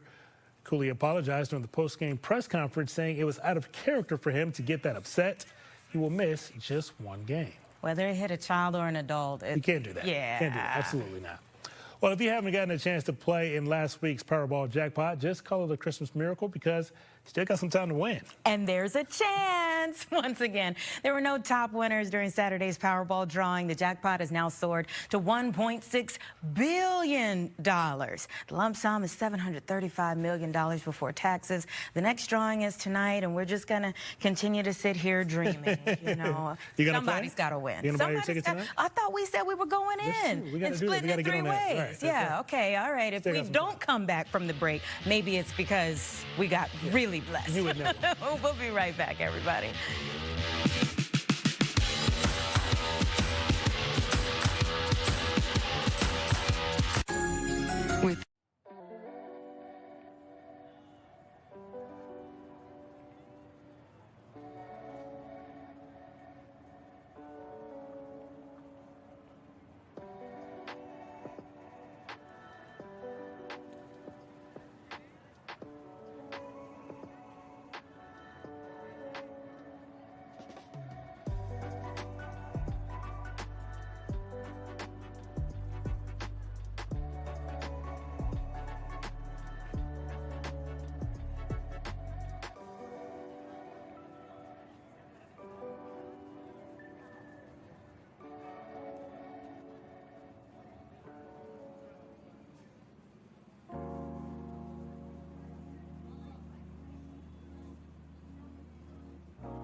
All right, you're looking out in front of our building and traffic moving along smoothly. No rain falling, no snow falling, not even any snow on the ground. It's not a white Christmas. But we are bound and determined to bring some holiday spirit to you this morning.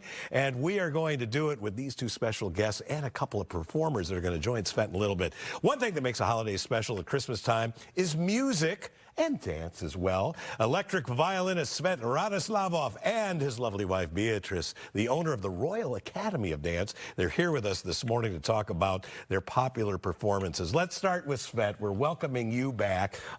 You'll remind everybody, you have quite, the personal journey here as a cancer survivor, picking up the violin now and really, making a musical statement. Yes, had a long journey, Mike. And first of all, thank you so much for having me back as my journey completes here. But yeah, I've lived through brain cancer. The music really helped me, to be honest. It's one of my life's greatest gifts is to be able to make people happy with the music that I play. I've been on so many stages, been lucky and blessed to be able to do what I love. And as we all know, is when you work with what you love to do, it's not really work. It's a pleasure. Right. So I love to entertain people, and developing my craft with the violin feels like I'm able to evolve myself, evolve my soul, and make people happy at the same time. You were a finalist on America's Got Talent. You've traveled all over the world. What's the reaction that you enjoy from your audiences? How does that make you feel? For me, an instrument is just an instrument which needs an artist. An artist needs a stage, and the stage needs an audience. So without an audience, the atmosphere is not as complete. So my audience's energy is very important for my show to be able to be effective. I was actually just doing a gig in Atlanta 2 nights ago where I was playing for the Bulgarians. Okay.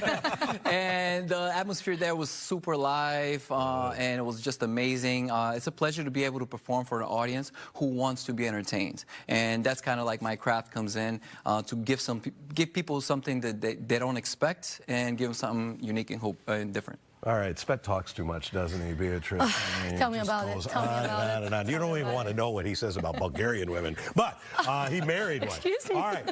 So, Beatrice, you've got the Royal Dance Academy. Where is that located? And tell us about the award that your business just won. Yes, so we're located in the northwest suburbs at Elgrove Village, and we do have a couple different disciplines in there. We do dance, rhythmic gymnastics, tumbling, and cheerleading.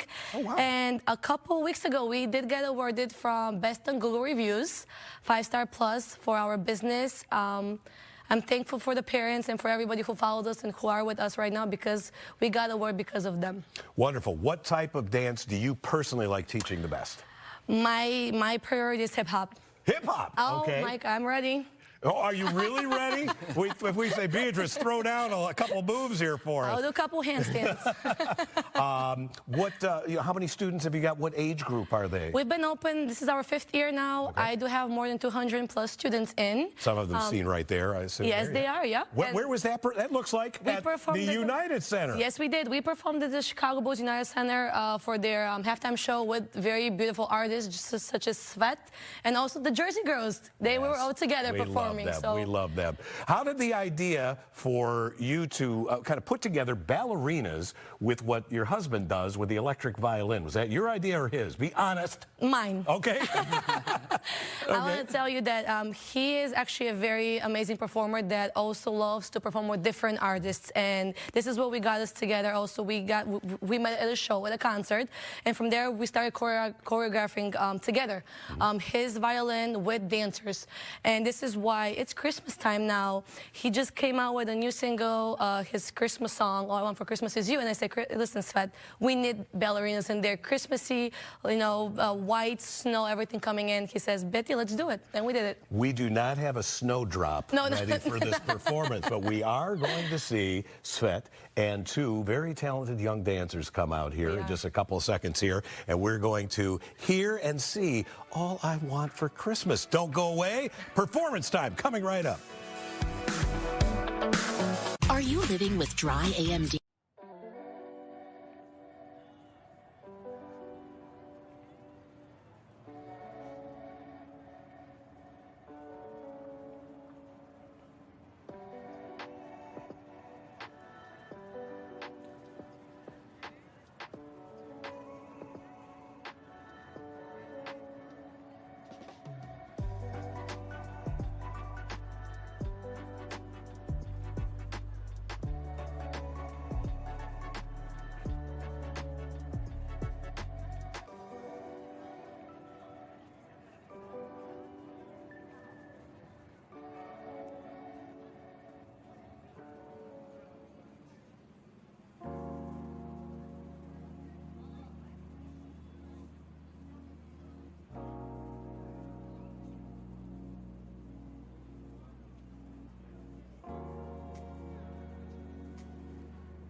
This will put you in the holiday mood. Please welcome Victoria Chaushev and Daria Mateva, along with Svet, with your holiday performance.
Svet, Victoria, and Daria. Wonderful job, ladies and gentlemen. Super cool. Super cool.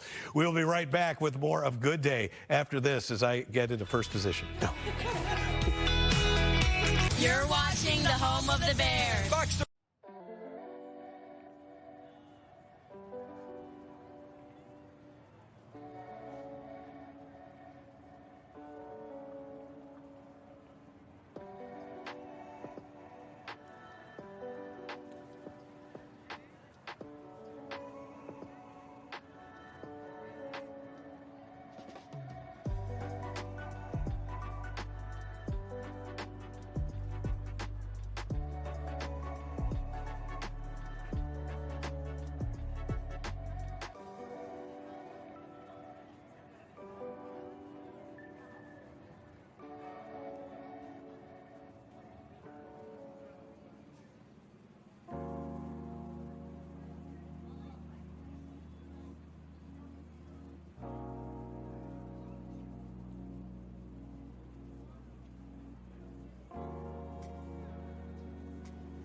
All right, 9:56, everyone, as I give you another live look outside right now. Little sun. A little bit out bit. there. Yeah, it kind of, it gives a little shine in the midst of the clouds. It'll do, it'll do. All right.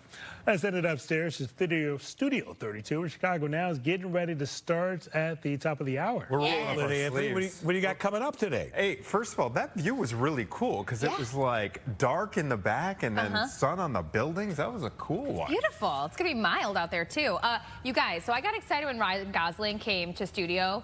This is a close second, okay? We are going to be talking to a teacher who has gone viral on social media, makes these lunches that some may scoff at, think it's a little bit disgusting. I think she's darling. I can't wait to hear about her recipes. She's a mom, and she's doing really well for herself on social. I've never seen Caitlin actually flip out. I did scream. Over excitement to have a certain, because she just found this person on Friday. TikTok, and she's going to be joining us. Yeah. Also, we're going to get some pointers on what to do before you travel, going over some of the common mistakes you will want to avoid before hopping on a plane. That's all coming up.